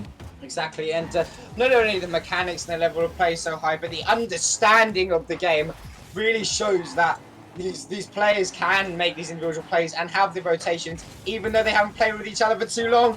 Destiny going for a cheeky shot, but Thugger reading the shot really, really well. You say he's played over into the centre. We have Vector and Ultras both going for the ball. Vector beats him out, so Ultra backs off, popping over into the centre. Nobody else to follow it up. Destiny beating Detroit to the ball. It's now popped up really high. Vector goes for the catch over into orange side. Fans go for a challenge, but no shot is able to come off the back of it. Vector still with the ball. Ultras challenges for it. Thugger trying to clear the ball, but Franz is there. Detroit now turn to try and clear the ball. Destiny working back for that boost. He turns and goes for an early pick. It's 1-0 to blue team. Can then Orange do anything with the final remaining seconds? Let's see if it's going to be popped up. Destiny playing off the backboard. Franz is there going for a shot. Almost gets the double touch goal to end the first game. It's great fun casting this level of game. You know, it's almost easier to cast than major level because, you know, the definition and decision making from the players is so much faster. It gives someone like myself, a play-by-play caster, a bit of a moment to breathe. Yeah, no, I think it's just very fun gameplay to watch. Ultimately, it looks far more laid back, if you will. Also, just more satisfying, right? Because the mechanics are just far smoother in general, right? Everyone's going for fun stuff, but any aerial setup or attempt, it's way nicer to look at, and I think it's sometimes less of a boomer contest as well that we see in lower tiers like minor or challenger. The consistency makes it very enjoyable to watch, and Destiny, like we predicted earlier, put in just a really nice dunk. Like, this is the type of goal you really want to see when you're watching Rocket League esports, or whatever kind of content for Rocket League, if you will. Yeah, I do agree, and there's very, very few mistakes happening here. I think that's why it was just a 1-0 victory. These players don't make mistakes at this level.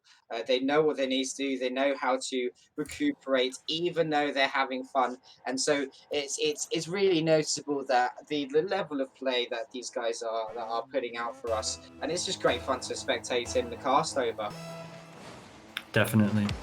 So off the kickoff, Destiny and Detroit both going for it. It's in favour now. Franz has the ball, playing it off the backboard, but Thugger is waiting on the backboard for Orange Team.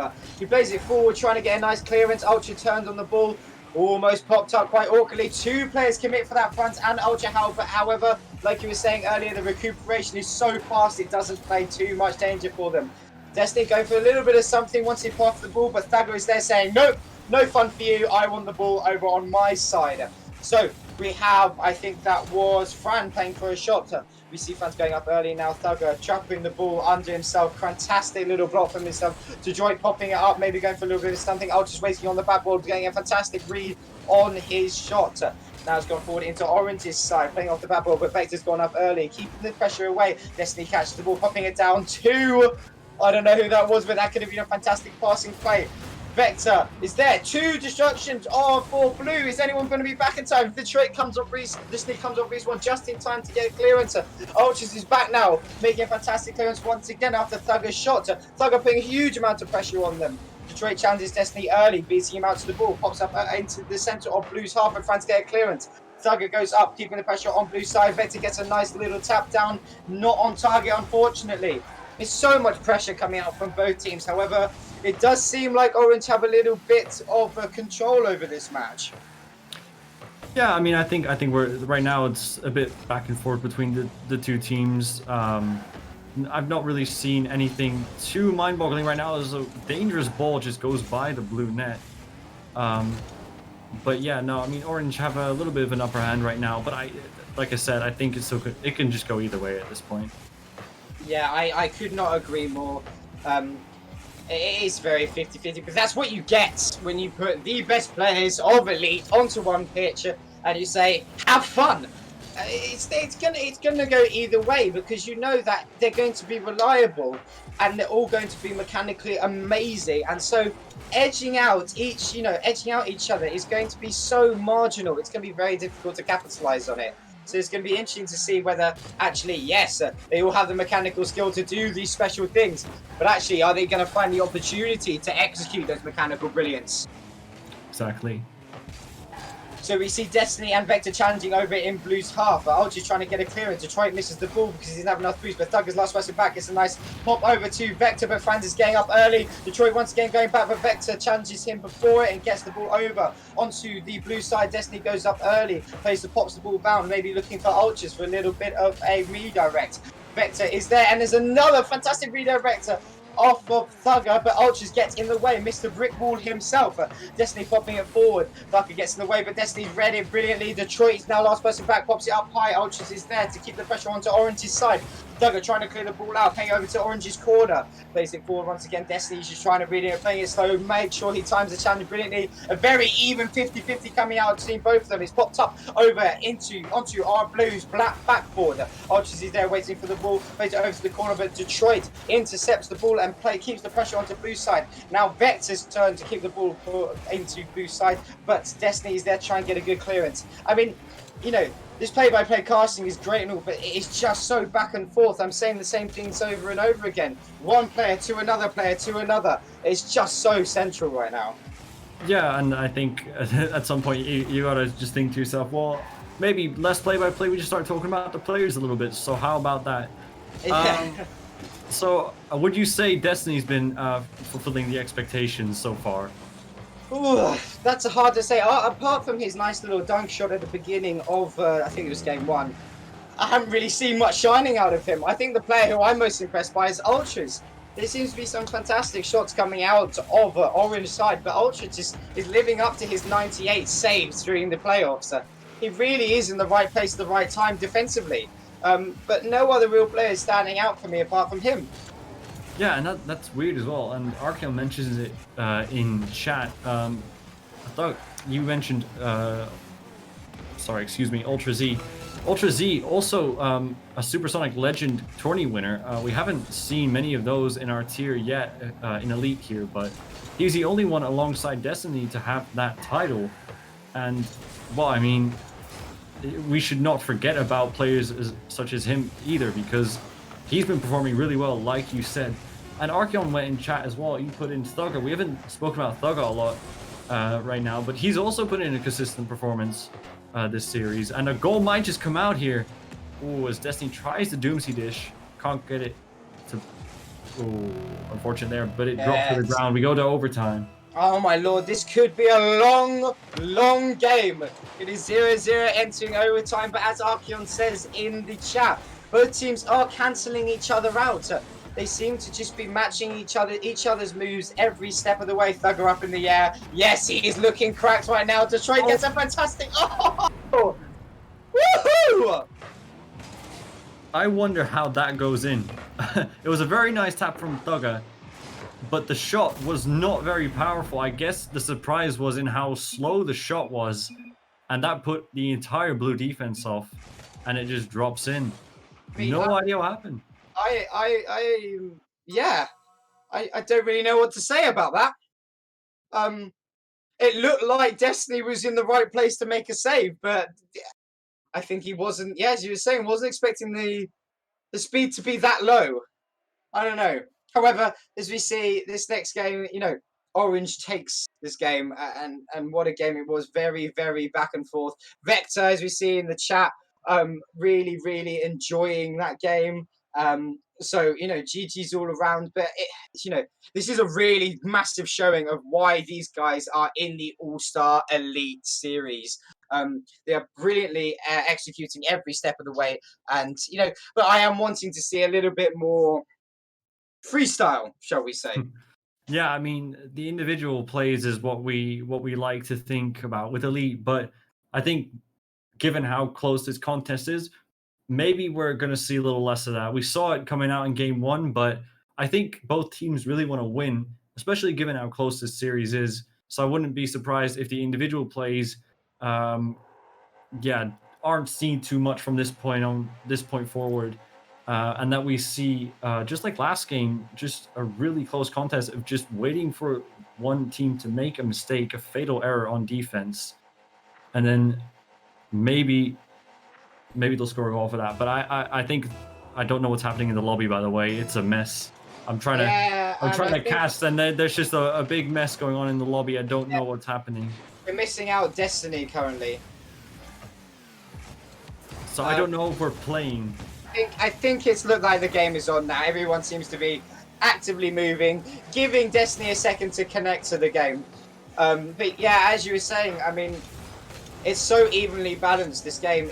It's very difficult to kind of find those highlight plays. They may well just be trying to play with each other and really crack out these bragging rights because they are cancelling each other out so much.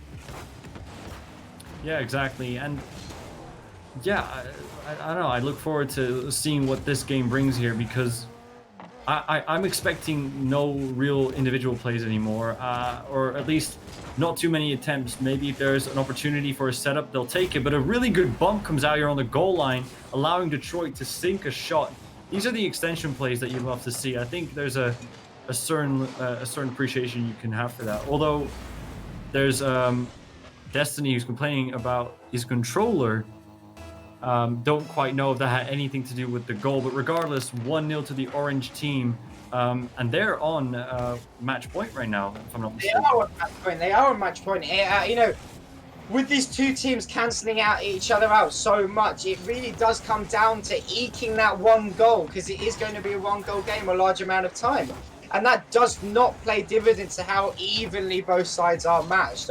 I think I'm not actually too surprised that Major went all the way. It's gone the furthest so far. I'm saying that before this series is over, but it's you know, with these two teams cancelling each other out so much, I'm not surprised that it's this close and that actually one team is eking it out just a little bit. to make this series already match points. Exactly. I'm not sure if it is match point. I'm looking at the scoreboard. It has 1 game notice for both teams. Oh, is it did So I don't know if we're making the mistake or if the errors on production. I'm going to trust Senji. yeah, Senji's got a bigger brain than I have, so I'm probably Yes. gonna trust him. Exactly. It's been very close, so if I don't remember exactly who scored the last goal, I wouldn't know who's up in this series. But it's 1-1 overall and 1-0 to the orange team right now, so they are up in front. So Destiny's complaining and blaming his performance on his controller. So, you know, that's a very, very rare error you see at this level of play. The rotation wasn't good enough. Detroit spotted that and just was able to slot a goal in. You see, I'm not surprised. Ultra's the last person back almost got the touch on it. But it's a rare error you see with this level, with the rotations usually being so pinpoint accurate. Yeah, no, and this tier, and I think that's major as well. Big clears just happen consistently and just all throughout the game. And if you push up just an inch too far, that ball can just get clanged over your head. And if it's on target, then you're out of luck. Yeah, you are out of luck indeed. As we see Vector trying to put a bit of pressure onto blue side, but Fran's able to clear it. Is Destiny able to get there in time? No. Thugger is able to get there before Destiny does get a nice clearance, but Vector's there waiting in the center. Pops it high. Destiny once again high in the center. It's like playing volleyball right now. They are really, really just saying, okay, no, you have it. No, you have it. No, you have it. Nothing's happening. Maybe that's an idea for a future RSC event. We do a workshop volleyball tournament. Why not?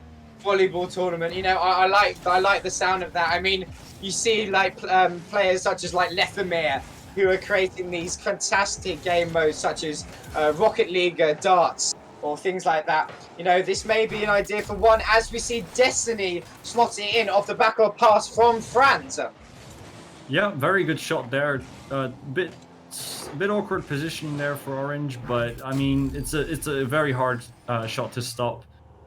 Don't really blame them for letting that one pass. And now for Blue, they're going to start looking for that equalizer. And I think they definitely have the quality to get it. But would you say they have the momentum right now?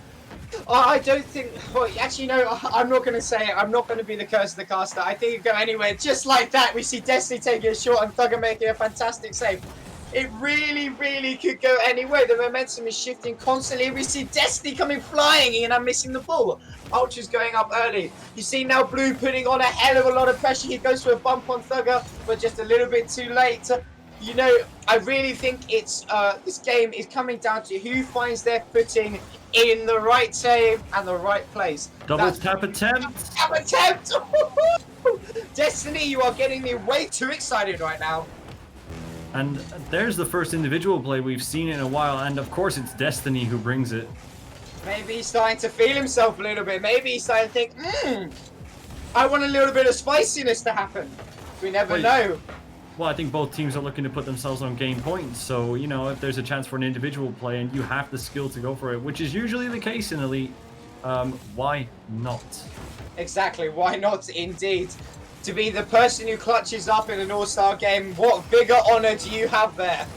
On the goal is left wide open, can Beck to get back in time? Yes, he can! Gosh, these moments are getting closer and closer as we see Destiny flying up, trying to get a nice touch in it. Ultra's there, keeping the pressure on. The Thug is able to get a nice clearance. Detroit is following up, leaving Destiny last back. He gets a fantastic boost pick, plays it over, now flipping off the ceiling, getting a second touch. Is it going to happen? Thugger keep bouncing it up. Ultras is up. They're looking to possibly kill the game, Orange. Oh, and that's going to kill it, I think. Or no, it's kept up for a second there, but no. And that's a game point for the Orange team.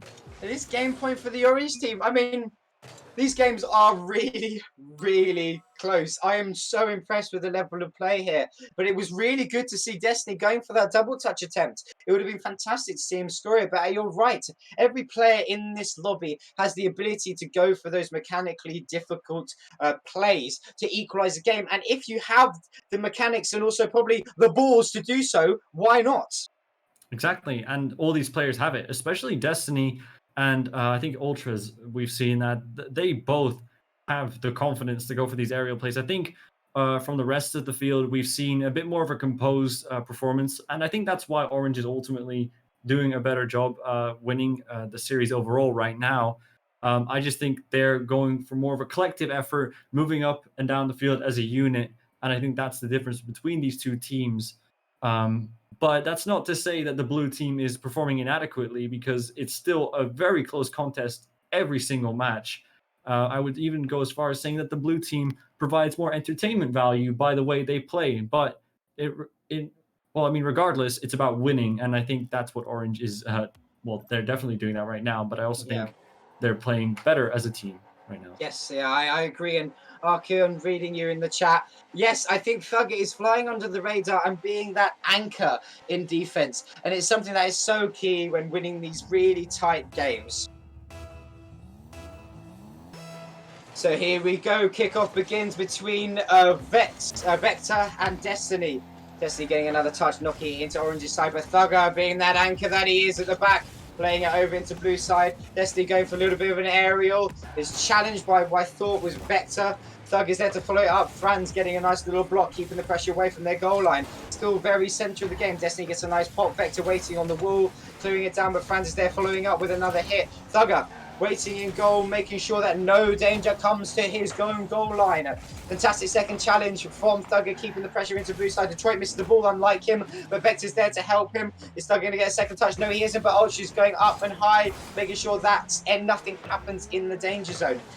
But it is interesting watching these two teams play. We talk a lot about their aggression and their attack. However, you know, talking defensively, I'm so impressed with the fact that how these players are able to recuperate and watch out for each other's backs. Even if there is a slight minor miscalculation, there is always going to be someone there. And a big thing, you know, with Rocket League I mentioned earlier is the trust factor. If you trust having a teammate to pick up after you, then makes a huge difference in your confidence to play the game.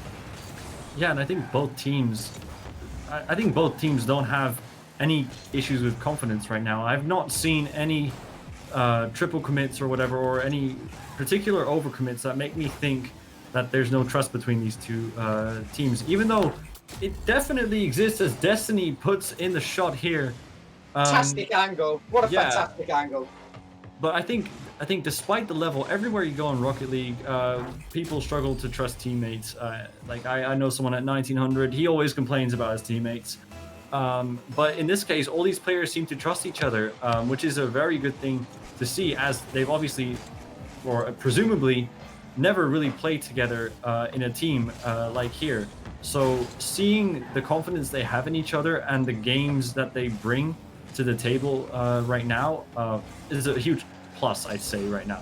Yeah, I couldn't agree more. And something I also want to highlight, as Destiny was just doing it then, the timing that elites use, the way that elites use timing to formulate their challenges and when they challenge is so much higher level than you see in Major. You see Destiny tracking back, making sure that the timing of his challenge is perfect, thus to not give away any sort of foolish mistake. And that's definitely something that's so key at this high level.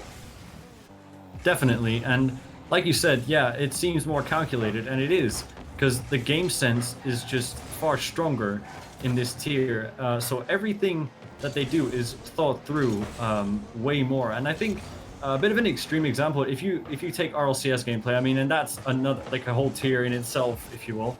But we talk about that legendary Justin goal, right? The overtime goal, everyone knows it. But that 50-50 from Fireburner before that, he angled his car in a specific way based on the way that ball was going to get 50'd. I think it was with Turbo Pulsar. Yeah, it was. Because of that, it bounced out towards the sidewall, which gave him the bounce. Of course, he didn't calculate that exact bounce and that exact trajectory, but he optimized his 50 in a way to give him the best chance possible at getting the ball, keeping the ball up in that situation, and it led to the best goal we've ever seen in RLCS. And this obviously, like I said, is nothing compared to RLCS, but we do see more of those traits come to light here, as we see way more thought going into all the places Vector put in the 1-1. I mean, it's getting close to the RLCS level, as we were talking earlier. Destiny, I believe, he's the one who matches players like Scrub Killer in a 1v1, you know? And they are matching these high-level players, especially in the ranks they are in competitive. So we're getting close to it. Yes, ROCS, when they are performing at their top level, I mean, they're top 8, top 16 tiers, the best players in the world, okay, granted. But these players have got the ability to hang with them, and that is so fantastic to see. But really, what does set them RLCS players apart is, yeah, not only the hours that they put into the game, but also the IQ that they have, the knowledge of the game, and that comes really from experience. Exactly. All these players have thousands of hours in the game, and that just makes them the players they are. And it's just a testament, really, to how much dedication they have for the game. Really, when you see these mechanics and the amount of hours they put in. Exactly. As Franz puts in the 2-1 for the blue team. 2-1 to the blue team. So are they on track to send us to a game 5? You know, I jinxed it earlier. I casted it. I cursed it earlier. I was saying that I was thinking Major was the series that was going to go the furthest. But look at that now. If they equalize this up, it's going to go to a game 5. And what better series to do so than with the elites? Definitely, and I would love to see Game 5 come out here in this tier. It would be the absolute best circumstance we could have for the last game of the All-Star matches. Yes, I agree, and I see Woozy Panda in the chat saying 3v3 freestyle only after that. You know, I wouldn't complain if they decided to do a 3v3 freestyle only for the final game 5. A little bit of fun, but it is beautiful to watch that these players are playing at such a high level, and the cohesion is absolutely fantastic. That is an idea for an event we could do in the off season, I suppose. Players like Destiny in a freestyle 1v1 would be very entertaining to watch for sure. He gets the catch on the ball. He's trying to keep it up. Plays over to the Detroit. Destiny's trying to kill it. Vector is over there. Is he going to be able to catch the ball? Yes, he is. He does. Up in the air. Oh, just trying to kill it. Is anyone there to follow up? No. Oh my lord. I was clenched. I was fully clenched at the end there. Well then, I would say to a game 5. It's going to a game 5. I would say I'm not too surprised with that going to game 5. I think every game has been very close regardless of the scoreline. No overwhelming dominance from either team. I do like the performance coming out from Franz. We haven't mentioned him too much, but he's been up there right now. Defensive rock for the blue team. And Thoga as well, you mentioned earlier, Archeon mentioned in comments, also being very sturdy in defense, with the only save for the orange team. And I have to ask chat, what do you guys think is going to be the result of Game 5? Will the blue team with Destiny, renowned player, obviously in the elite tier, will they take it? Or will the orange team defy the odds or not defy the odds? Will they continue on with their dominant performances as a team and take it all? And Matt, what do you think? What do you think? Who do you think is going to come out on top in this final game? I've been the ultimate caster cursor this season. Like anything I say has been immediately contradicted. I think my first time casting, I predicted a sweep for one team and they pretty much got swept. So I don't dare say, but I think with the quality that Destiny brings to a team, I would have to give blue the edge. Interesting. But listen, you're going to go with blue. I will go with orange because I think Thugger has been an absolute rock this game. He's been a really high-performing game, and I'm very impressed to see what he brings to this final performance. But you see, they're having a lot of fun in this. It's very fast-paced, very high-octane. They want these all-star bragging rights because that is what you are playing for here today, and what more would you want, you know? Yeah, exactly, and I'm hoping for a very close Game 5 here. My dream would be an overtime Game 5. Yes, I believe we're having problems. Senji, have you changed it to game? There we go. Thank you. Sorry about that, guys. Thank you for letting us know. Senji was having a little bit of a nap. So we see an open goal. Is Destiny able to turn it and score? So blue, as you were saying, has gone up. First team to put the goal on the board is Destiny. Well, we're glad to see it. What's going to happen next? I'm never wrong. Blue is going to win this easy now. Definitely. They've won this match. It's over. Okay, Orange, if you hear that, Thugger, Vector, and Detroit, you heard that. If you guys end up winning this, then you know you can thank Matt for that for cursing Blue. I'm just trying to spice up the game really with these kinds of statements. We see Franz knocking the ball over into Blue side, but Thugger, being the anchor that he is, waiting back there. Detroit going up early, gets a fantastic touch and misses the goal. Destiny was there to cover it though. Ultras flying through the air. Can Franz get a touch? No, it's beaten out by Vector. Left Destiny the ball. Is he going to go for a double touch? He goes for it! Oh! It's the crossbar. So unfortunate. I love seeing Destiny going for these shots. He really backs his mechanical skill.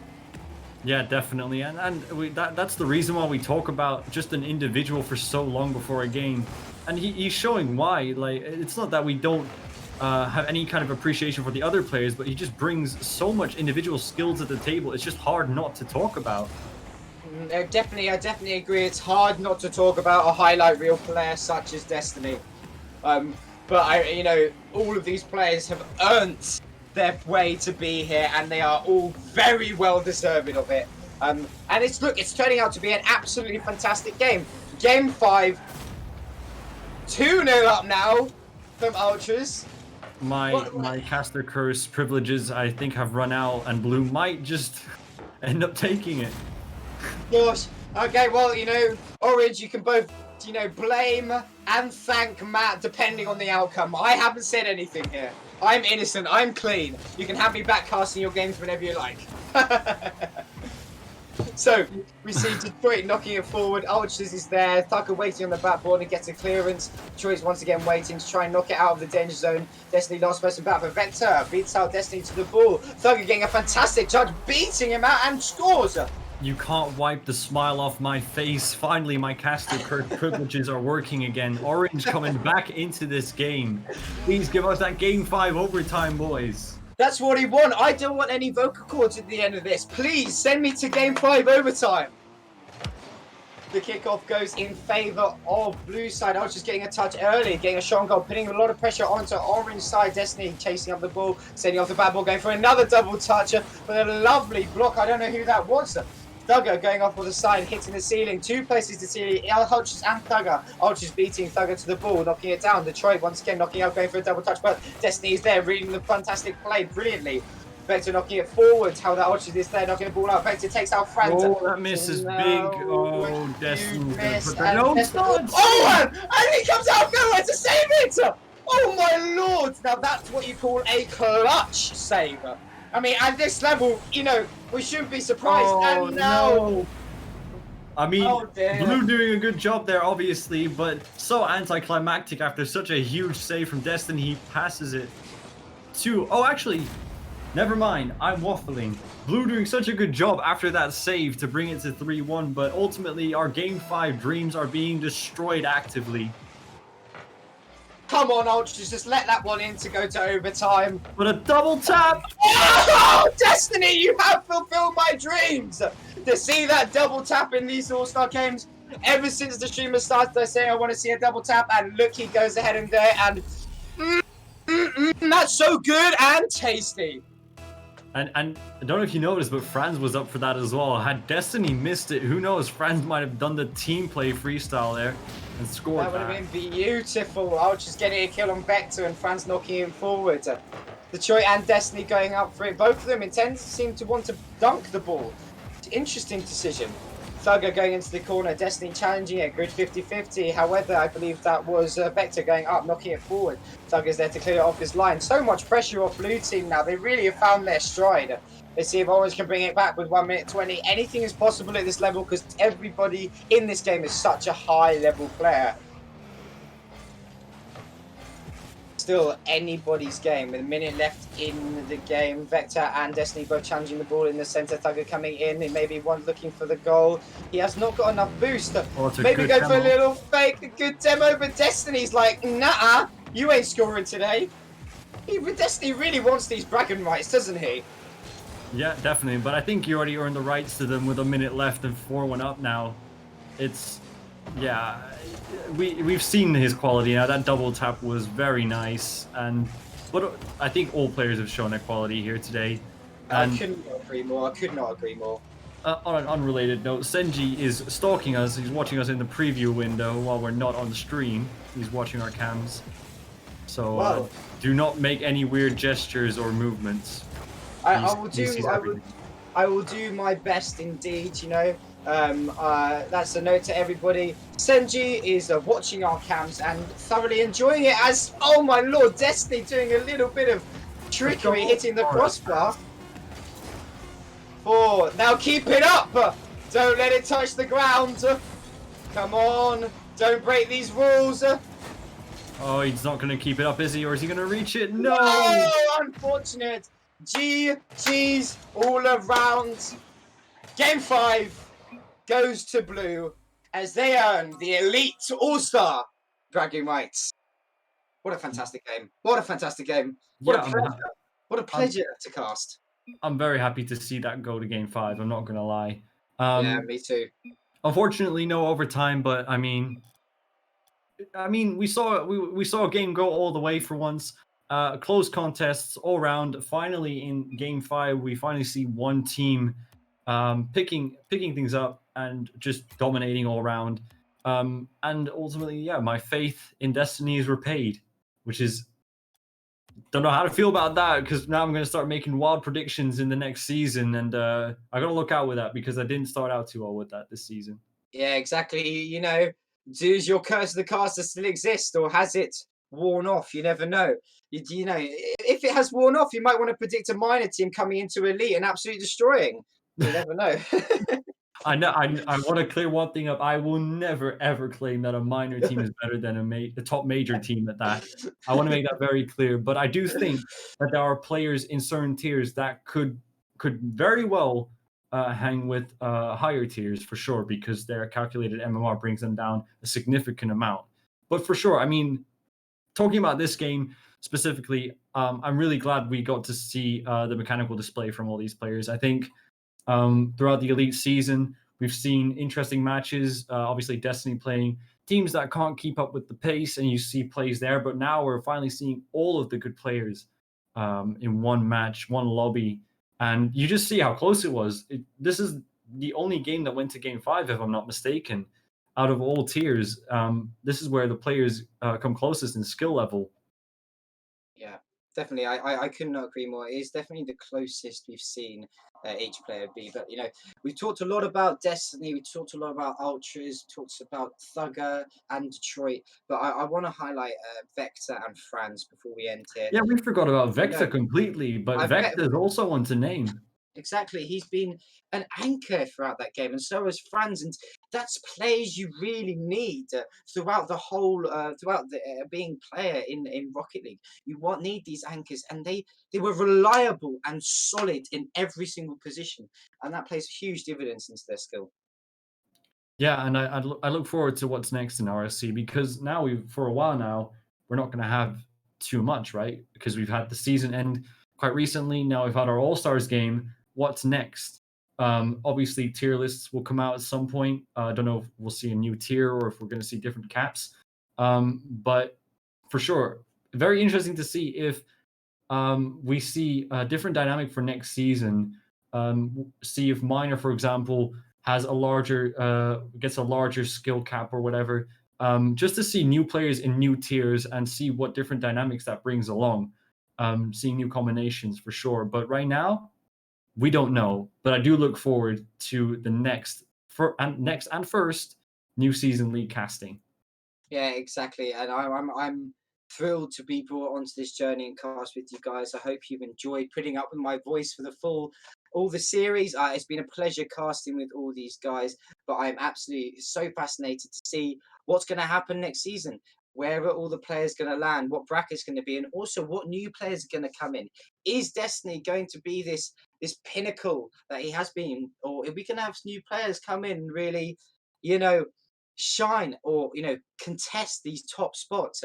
You never know, but you have to tune in then for season 6. Yeah, definitely. I look forward to the new season and what it brings. I think this season overall, if we can recap in a bit, I think we've seen a lot of surprises. I think throughout league play, we saw different teams performing better than expected. And especially in the lower tiers, Challenger and Minor, playoff results were so weird. We saw one of the best Challenger semifinals, finals in general, that we've seen in a long time. Such close games, a reverse sweep in the final as well. And in Minor, both top two teams that absolutely dominated throughout the season did not even make the finals. Same went for Challenger. We saw a team that never made playoffs to begin with move up because of a disqualification, and they made it to finals. It was crazy in the lower tiers, and in the top tiers, we saw more of what we expected, but still very interesting displays of skill, very interesting matches, and I can't wait to see more of that next season.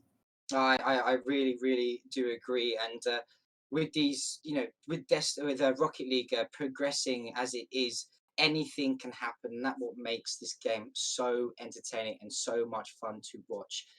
But I think that brings our All-Star evening to a close. Thank you very, very much, everybody, for joining us in chat. And thank you once again to all the players from Challenger all the way through to Elite. You guys have earned your place to be here in the All-Star Finals today. And it was a pleasure casting all your games. Once again, thank you so much, Matt, for joining me on the desk. And thank you very much for playing. You had a fantastic game. Any final words? Yeah, I think for everyone here in chat still watching, stay tuned in the Discord server. The link is in chat, will be updated, or you can use the command for it. But for now, I hope to see you at either our next event or our first league game coming up. But we've got draft hype first, so let's build up to that. And for now, on behalf of myself and from Hop and Senji, for that matter, want to wish you all a very good night. Fantastic, guys. Thank you very much. See you soon.